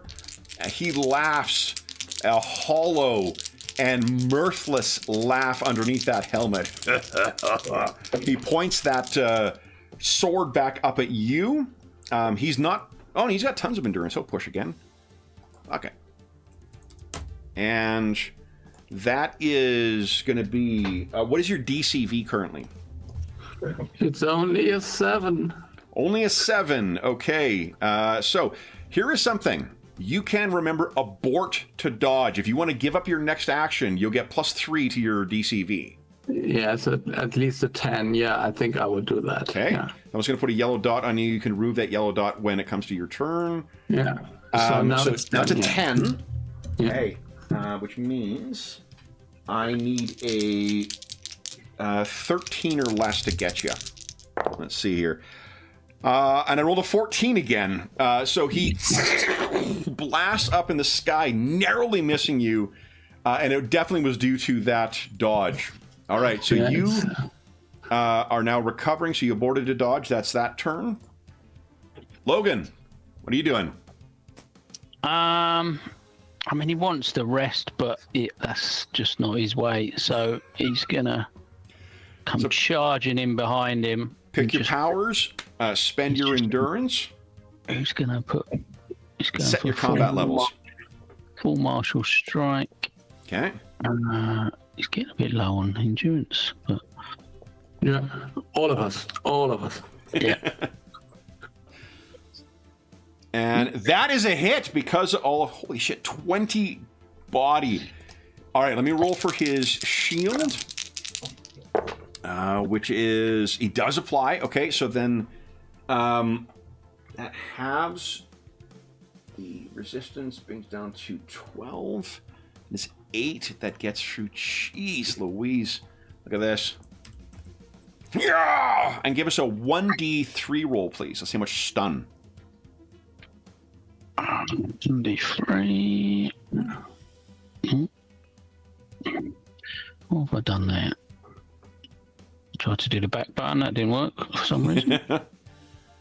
Nice! All right, so 60. Holy shit. That is...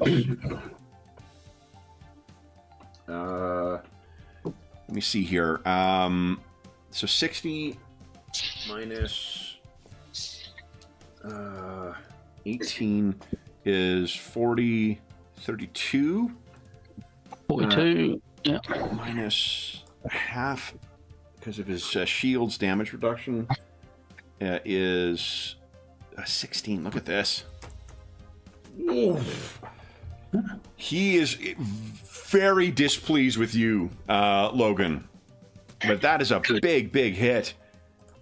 Okay, then it is Black Paladin's turn.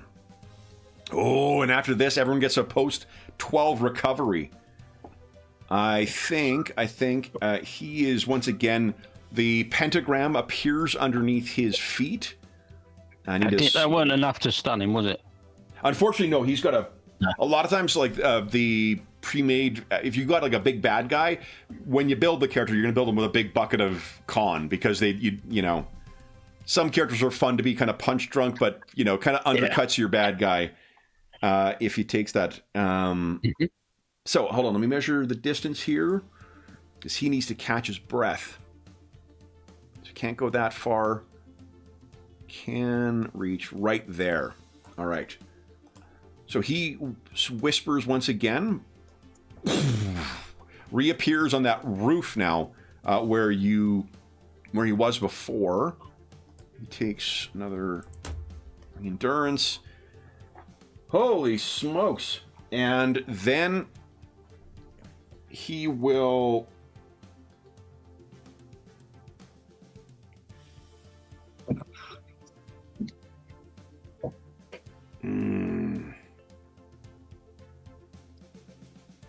I think he's going to do nothing else for that. Oh, he's going to shift his Demon's Head shield to be more in the defensive role. And then everybody can click on recovery. And because you get your post segment 12 recovery. Recovery is 12. Okay. Do I get one body back?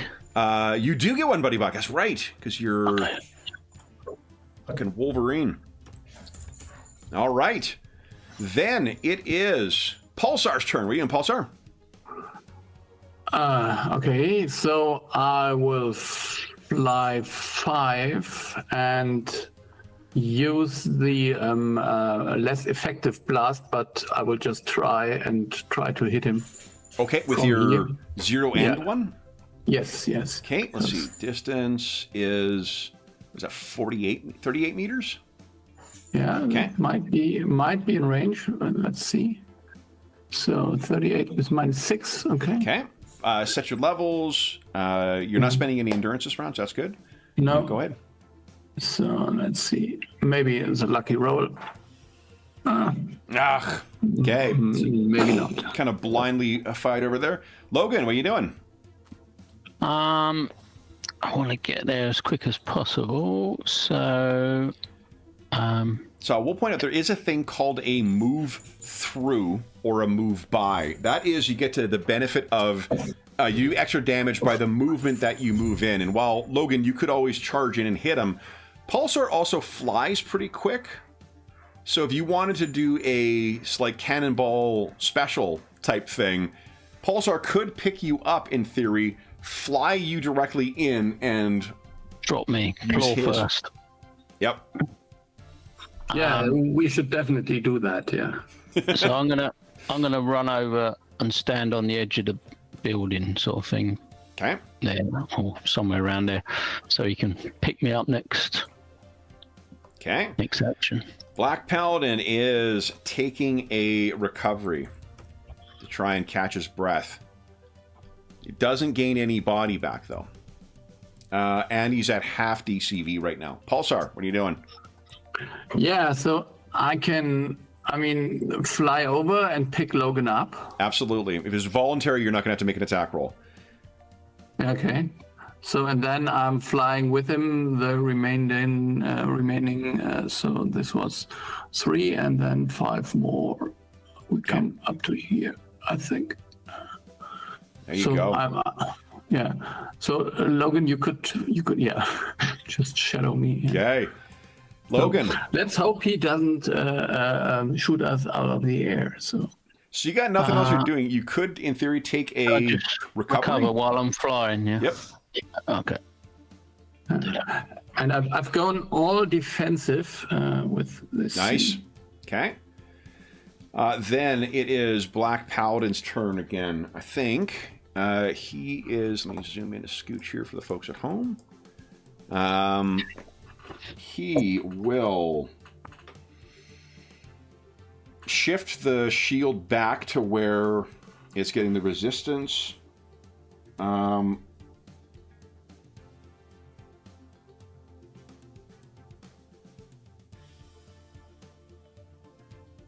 He's going to have to do that Shadow Blast again. So he's going to try and target Pulsar. He speaks so that there's runes that go up his sword. He then sweeps it towards you, Pulsar. You are, let's see, 20 meters away, which is, what's the penalty on that, guys? Is that plus or minus 6? I suppose. Wait a minute. So okay. This is 20 is minus 4 only. Minus 4 still. Okay, cool. All right. Then, what is your DCV, Pulsar? 12 at the moment. Whoa, nice. Yeah. All right, so that means I need a... Yeah, he's keeping that in. Oh, he can't use those levels with it. Hold up. I'm cheating, guys.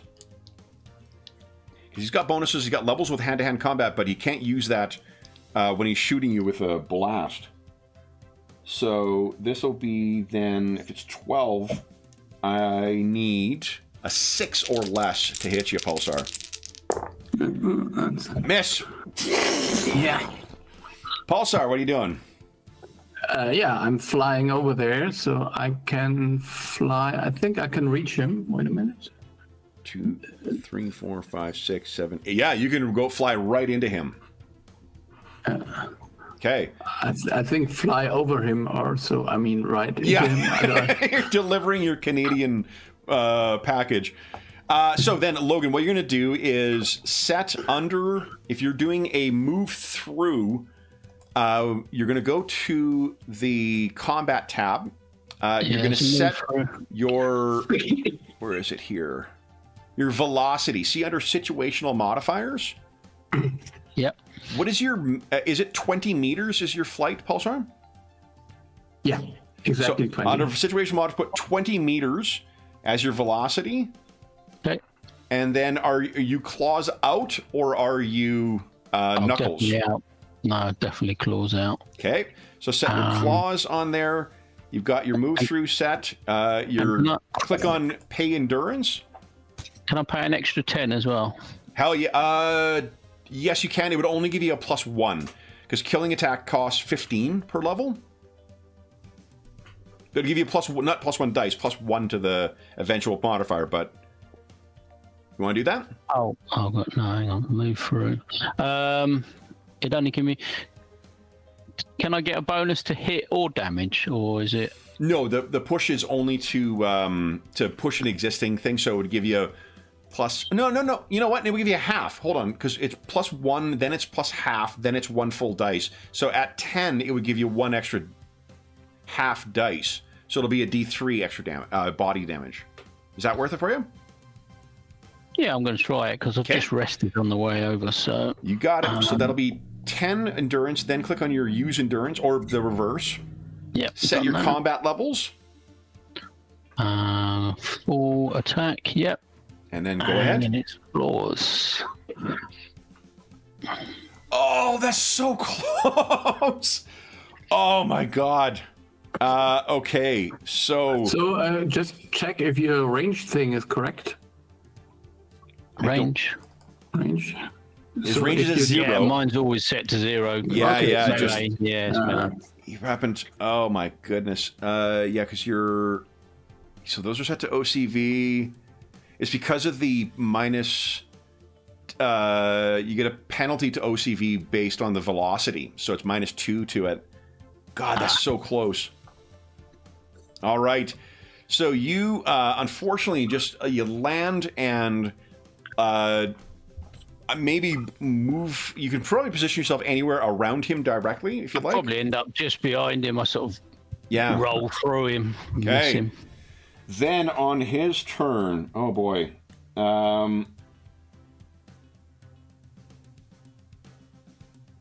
he turns the flat of the sword towards Pulsar. Pulsar, what's your DCV currently? 12. Because I didn't okay. change it. Yeah. So 15. I need a 14 or less to hit you. Let's see. I did hit.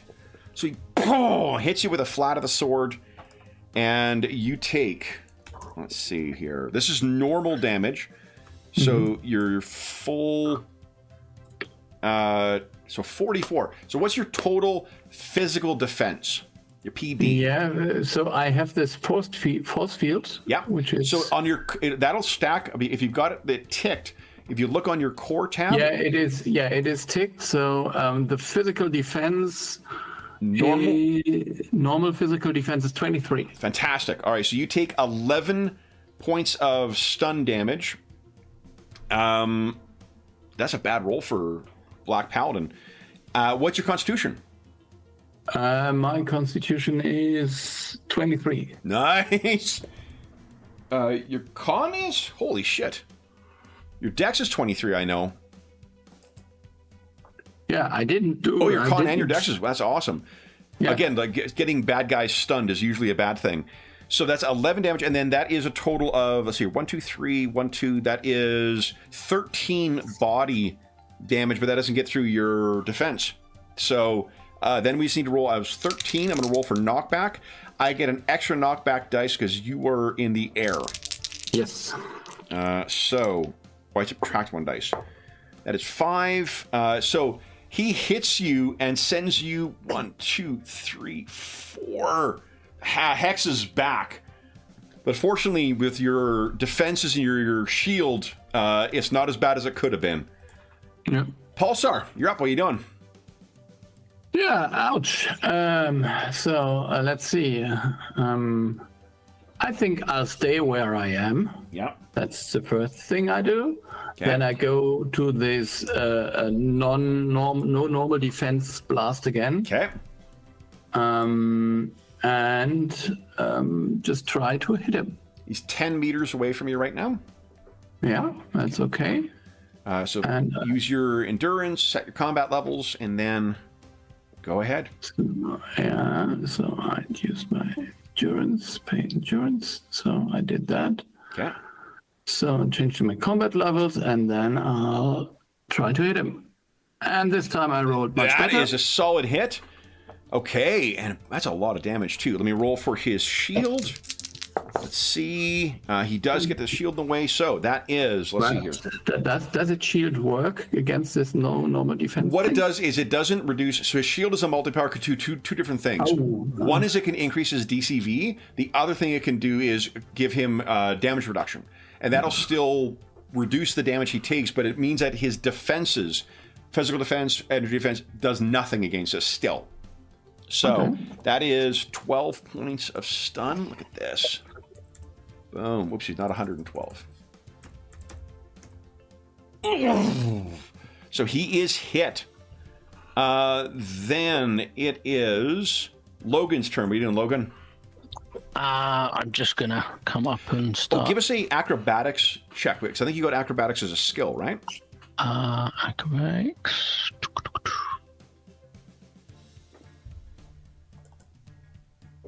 Why can I not see it?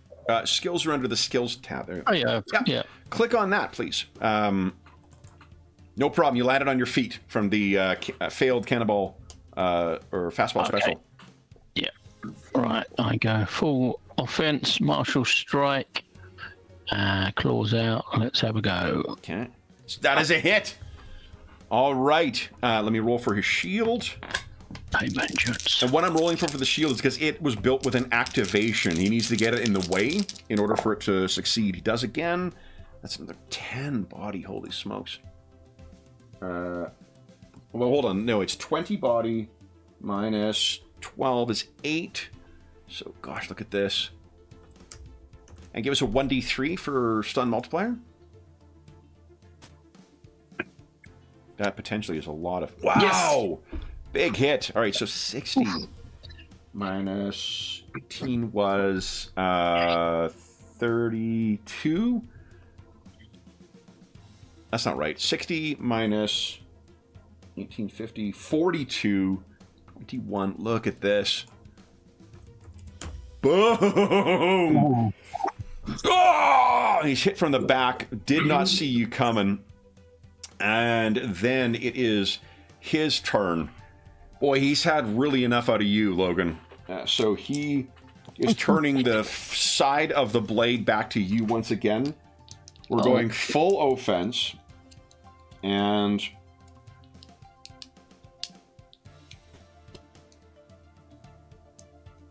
you can feel there's a pulse as if it's drawing life from the blade. There are different runes that are shining right now. Oh, okay. Okay, that is a 15. So, what is your DCV currently? It is currently 10. 10. Okay. So, I need a 16 or less to hit you. You could abort to your martial dodge. No, he's in frenzy now. Okay. So, here we go. 16 or less. I did hit. Okay. All right. So, you take... Let's see here. X -1. That is 10 body. So minus your combat expertise or your combat luck, that'll be 7. So you'll take 7 body. And the stun multiplier is a 3, so that's 30 stun. But you get to apply your full 12 against that. So that's 18. And Down then is to it 9. halved as well? Yep, Yeah. exactly. All right, so 5 body and 9 stun. Oof, getting low on the old body. Okay. So he hacks this thing into you. Then he also... I think I need to make an attack roll for this thing. Let's see here. Oh no, it's linked, so... Okay. You can feel those runes are activating. And it's 46 normally. Oh! Ooh. All right, so he is also draining your dexterity. So dexterity is 3 points per... what do you call it? 3 points per level. If you could go into the edit and reduce your dexterity by 7. So it's down to an 8 for now.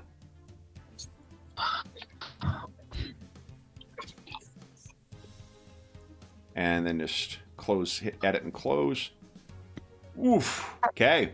Doesn't affect any derived attributes, but you can feel there's just this lethargy that's coming over from that horrible invocation on his blade. And you can hear him say, "You will join me in the grave, Logan." Pulsar. Okay, so now it's time to get serious, as if we weren't serious before. So I'm flying closer. Okay. Going full offense, going for the wait a minute, how many endurance? So, okay. I will go with the no normal defense stun blast. Okay. Again. Push it as well? Yes. Nice! So that'll do an extra d6 of damage. Yeah. So I will pay, and then I'm down to 5 endurance, but that's how the game is played. Yep, and if you're out of endurance, you can spend stun to fuel things. Yeah, we are not there yet, but maybe. Maybe. Okay. So, but I'm close enough now that there's no range modifiers on my Nice. attack roll. Okay, put your combat levels where you want, and then Yes. go ahead. did. So let's see. Come on. That is a hit! All right, and you know what? With a normal defense, even with his thing. So you're hit, Logan. Pulsar, why don't you tell us what it looks like as you knock out Sir John Black? Yeah, maybe he just I don't know. So this high frequency light just moved through his armor, and then he starts to shake a little bit, and then he falls down. And he slumps to the ground, unconscious. You can hear the from within. Logan. So what's his current state? So he's like knocked out. So that's He is so. He does once you reach a 0 in stun. Where hold on, it's actually. So he had 5 left. He took 6. Yeah, and I have an extra die as well. I didn't roll that. Oh yeah, give us the extra die roll. Hold on, I'll subtract that from this as well. Extra 1. Okay, Yeah, that's 2. good. That's good. So let's put it there, because. So this is one thing that. If you do this with every single character to allow them like a post-12 recovery, you can just like it encourages people going around just beating the shit out of fallen enemies. But for supervillains, though, this does feel kind of like an appropriate thing where they may recover. So I'll tell you the damage here. Here we go. Recovery. Okay. All characters, even stunned ones, get your post-12 recovery. When, let's see here, damage.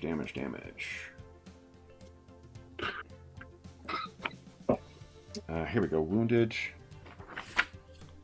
injury, knockout.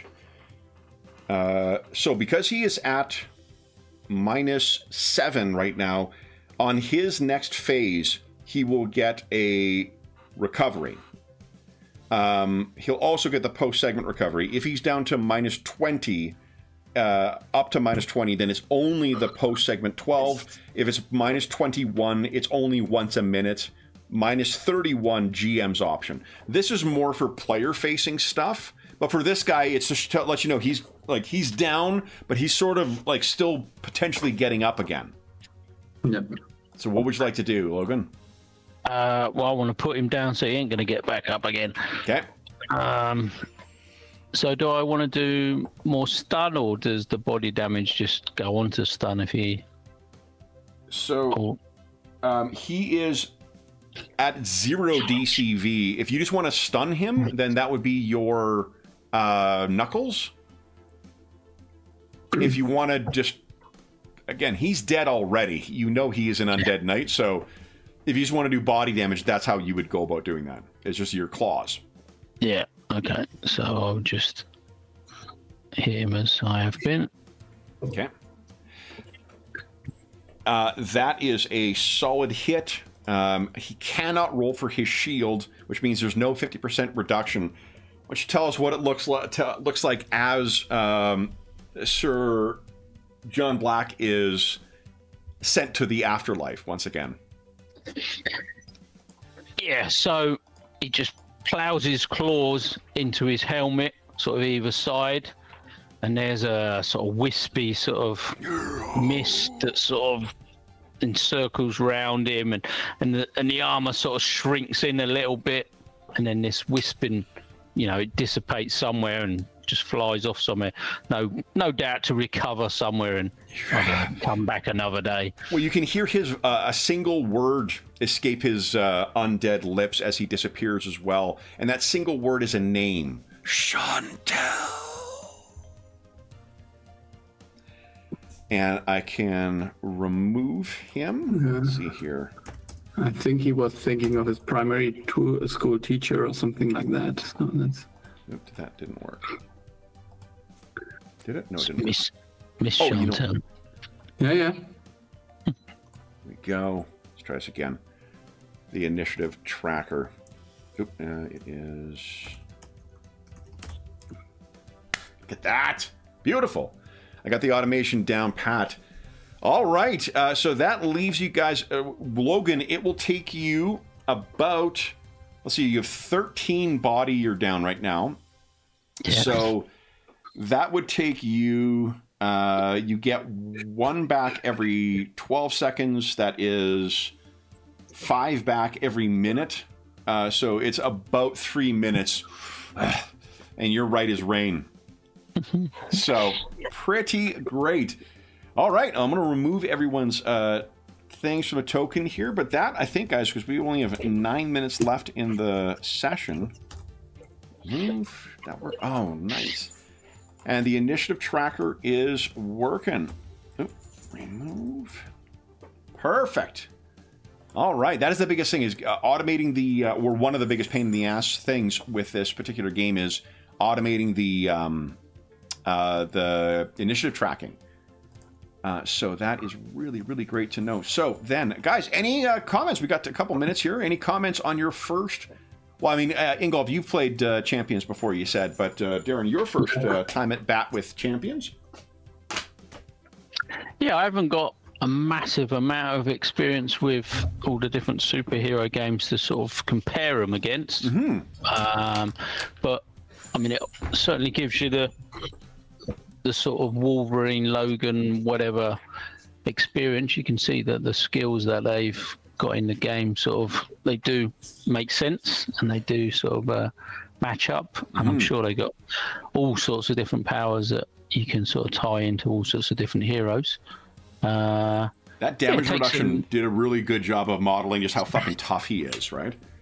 Yeah. Oh, it definitely kept him alive. Yeah, changing the. I think, like I've said with so many of these games, the character sheet on Roll20 is doing a lot of the heavy lifting again. Yeah. With all the, checking your OCV boxes and all those modifiers, and yeah, I could see that being a bit heavy going to start with at the table, getting used to it. So that's good. That allows you to, make it playable for new players like myself. So yeah, no, it definitely worked. Weren't too hard once you got the basics of what you wanted to do. Yeah. So yeah, nice. Yeah, I could see it being quite good fun. Ingolf, what'd you think? Yeah, I think I was reminded by playing this again, but then I forgot almost everything. I mean, there's different ways of approaching the superhero kind, and this is very detailed, and you basically you simulate every punch in a way. Yeah. While other systems like just give you the final result, and it makes it an interesting, more tactical game in a way. So how to spend the resources, and I like the idea that you can basically, within the reach of 5 points, you can change how you switch attack and defense, which one to boost, and so on. That makes it really, really interesting. It's not. It looks like a game of attrition, and in a way it is. But on the other hand, each round is different, and you have different choices to make. So that makes it a very, very interesting combat system in the first place, I would say. I agree. I read somewhere when I most recently got back in, someone had described it as like, look, it's basically it's a superhero combat simulator that has role playing components to it as well. And that I was like, oh yeah, that's what this. If that's what you're looking for, this is I think the game. But it does, like there's a level of complexity to it that is, like you said, Darren, that is borne by the character sheets in this really nicely. And knowing when you're acting in the turn, knowing how you can take advantage of different maneuvers, like some of the maneuvers, it's just a matter of learning what they are and what you can do. But the level of round per round decisions you make once you get past that initial like threshold of like, oh, this is what my character can do, this is an effective way to use them, like using your flyer who moves faster to move the less speedy guy around on the battlefield. Great fucking tactic, and feels, I think, very authentic to when the game was made. Obviously it was more thinking, how do you simulate comics? Nowadays you can think of with superheroes existing in other media. I think this feels very lived in, because you're tracking the moment to moment actions and whatnot in each hit, and you're recovering from your stun. I think it feels more like the cinematic universes of it, because it feels more present in the world than what some of the more abstract, like Mutants Masterminds or DC Adventures or DC Heroes or whatever. So and I like the idea that you have this endurance thing that your powers regain, but then you can. It makes it much more interesting, because you have to choose whether you risk everything there, and multiple times we risked it and it did not pay off. So that was also great in a way. So yeah. Yeah, it really, and like there's an underlying logic between a lot of the stuff where like contested rolls of strength, for instance, you're rolling a number of d6s equal to your strength divided by 5, and you count body the way that you do when you're doing damage. Like a 1 is a 0, 2 to 5 is 1, a 6 is a 2. That mechanic gets repeated through a lot of different things. So like the base mechanic of using body type dice or using 3d6 roll low permeates through all the different parts of the game, so you understand. And then the threshold of like your presence attacks, where like 10 over will get you a certain amount, then 20 over will get you better, 30 over gets you better, that carries over into like mind control or transformation or other things. So once you learn how those things work in one part of the game, you understand how pretty much the same thing works in other games, just with some different effects in the game. Any closing thoughts before we wrap up? One thing I will say before you do that, while you're thinking your thoughts, is a huge thank you to Ingolf and Darren for agreeing to do this. I gave 2 options. This was the selfish option, which I told them was, I've been thinking about this game all week. I really wanted to get it back to the table, in particular people who have not played the game before, and see how much work. The endurance thing, the way the sheet tracks your endurance, is so good. It's a mechanic that I always love and I always wanted to see in the game, but I so often would forget about it, or it just becomes a pain in the ass when you're playing with a lot of players. Having it automated on the sheet where you just tick the things you want, click that at the start of your turn, it just is a beautiful way of making it easy. And then having the recovery button as well to automatically add that back in at the post-roll recovery or whatnot speeds up a lot of fussing around with tokens that I have done previously when I've run this. So I really like that. But last word is for you guys. So what are you guys? Any closing thoughts on your brief experience with Champions? Yeah, I just wonder. So this is a hero system, and I think most of the mechanics also apply to other games in this family. Yeah. So I really wonder how a normal fantasy fight would feel like. A lot of it relies on and if that is really a benefit or not a great feeling. I'm just wondering at the moment. Mm-hmm. I think the maneuvers definitely come into play more then, and then you do hit locations, and hit locations will, because you'll have different armor on different locations if you're playing with those detailed rules. They don't do nearly as much damage, but I understand. No, I agree. I haven't run Fantasy Hero since probably like 1989 or 90, so it has been a long time since I've tried that. But the neat thing with it is because it's Fantasy Hero, Space Hero, you can, or Star Hero, I think it's called.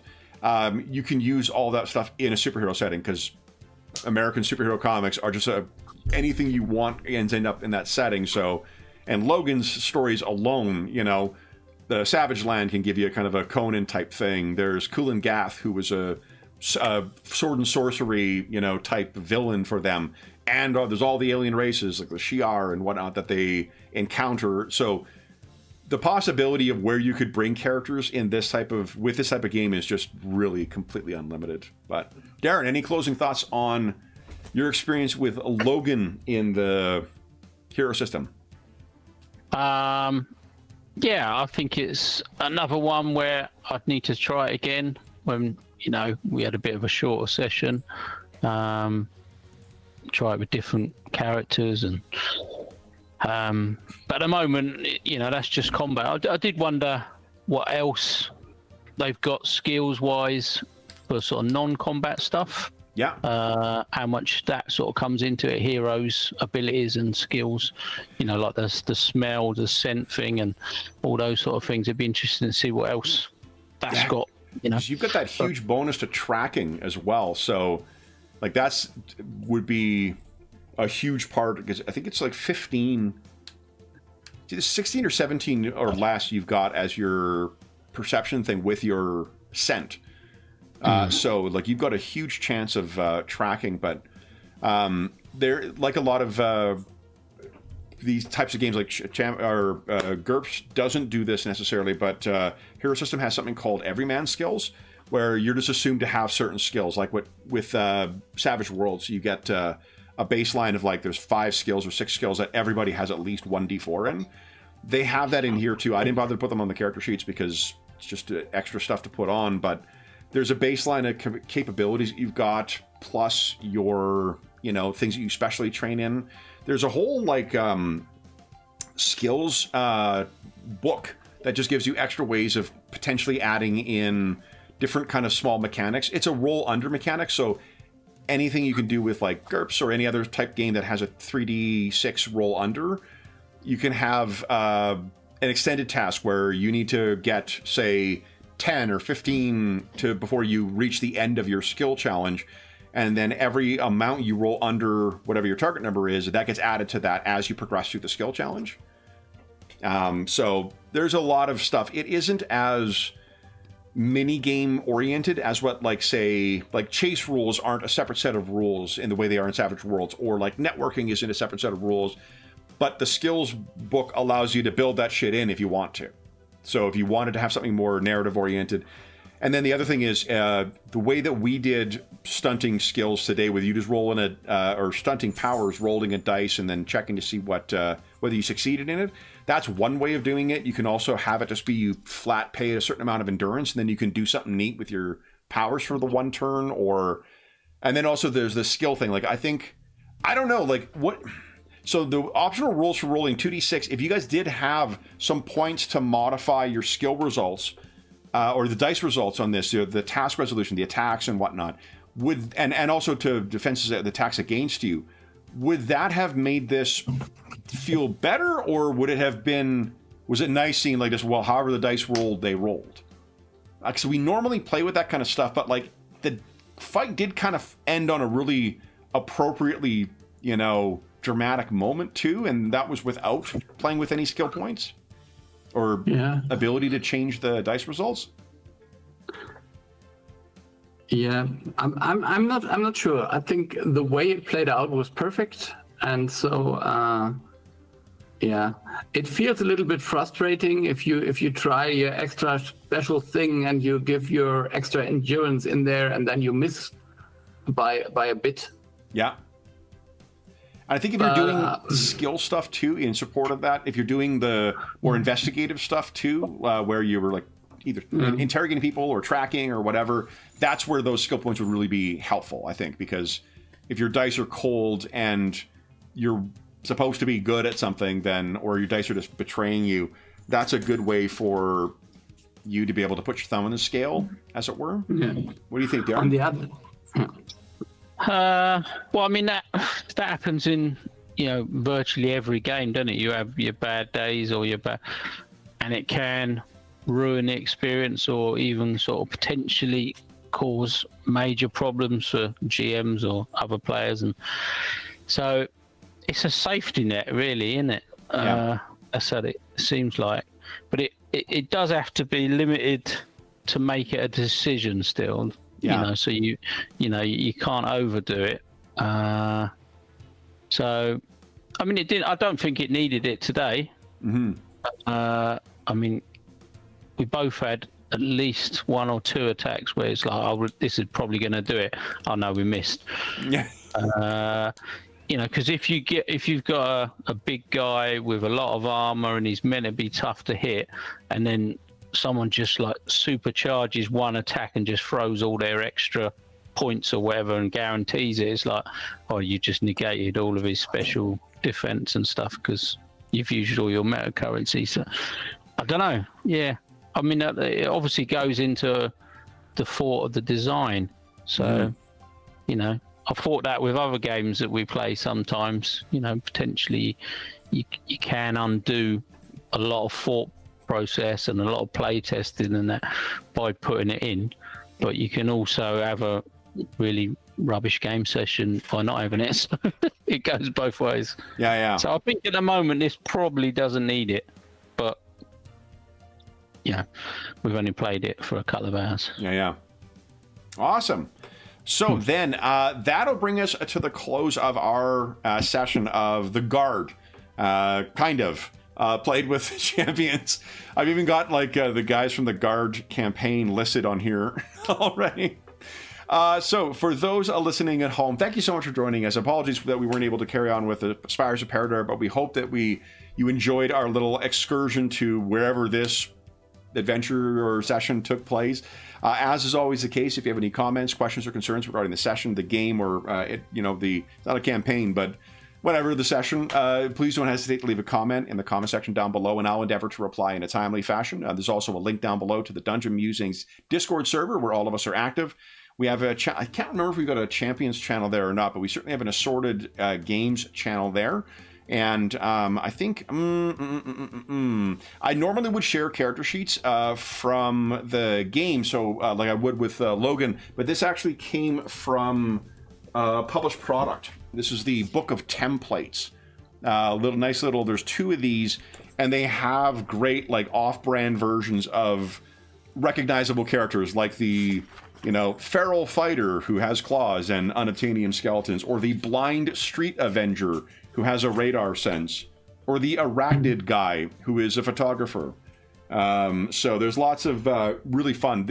Both these products are really great, and they're built like for most of the characters, they're built as starting characters. So if you have someone who wants to, try Champions or the hero system, and you want to start with a recognizable character and not do any of the work, they also come with the hero designer built versions too. So if you happen to have the software for building characters in the hero system, when you get this through DriveThruRPG, it also comes with the hero designer files, so you can easily load them in and make changes if you want to in hero designer. The last thing, there's also speaking of hero system stuff, there's a link down below to our friends at Noble Knight Games. Noble Knight Games is the preeminent unionized retailer of hard-to-find and out-of-print RPGs in North America, including the wide selection of previous editions of Hero System games. Many of the Hero System 5th Edition products are compatible with it, and the setting from the Hero System 5th Edition is the same as it is in the 6th Edition. So if you're looking for background material on any of those things, you can, even though the system has changed, you can still make use of all of those products, although most people who are listening to this who are Hero fans will already know this stuff.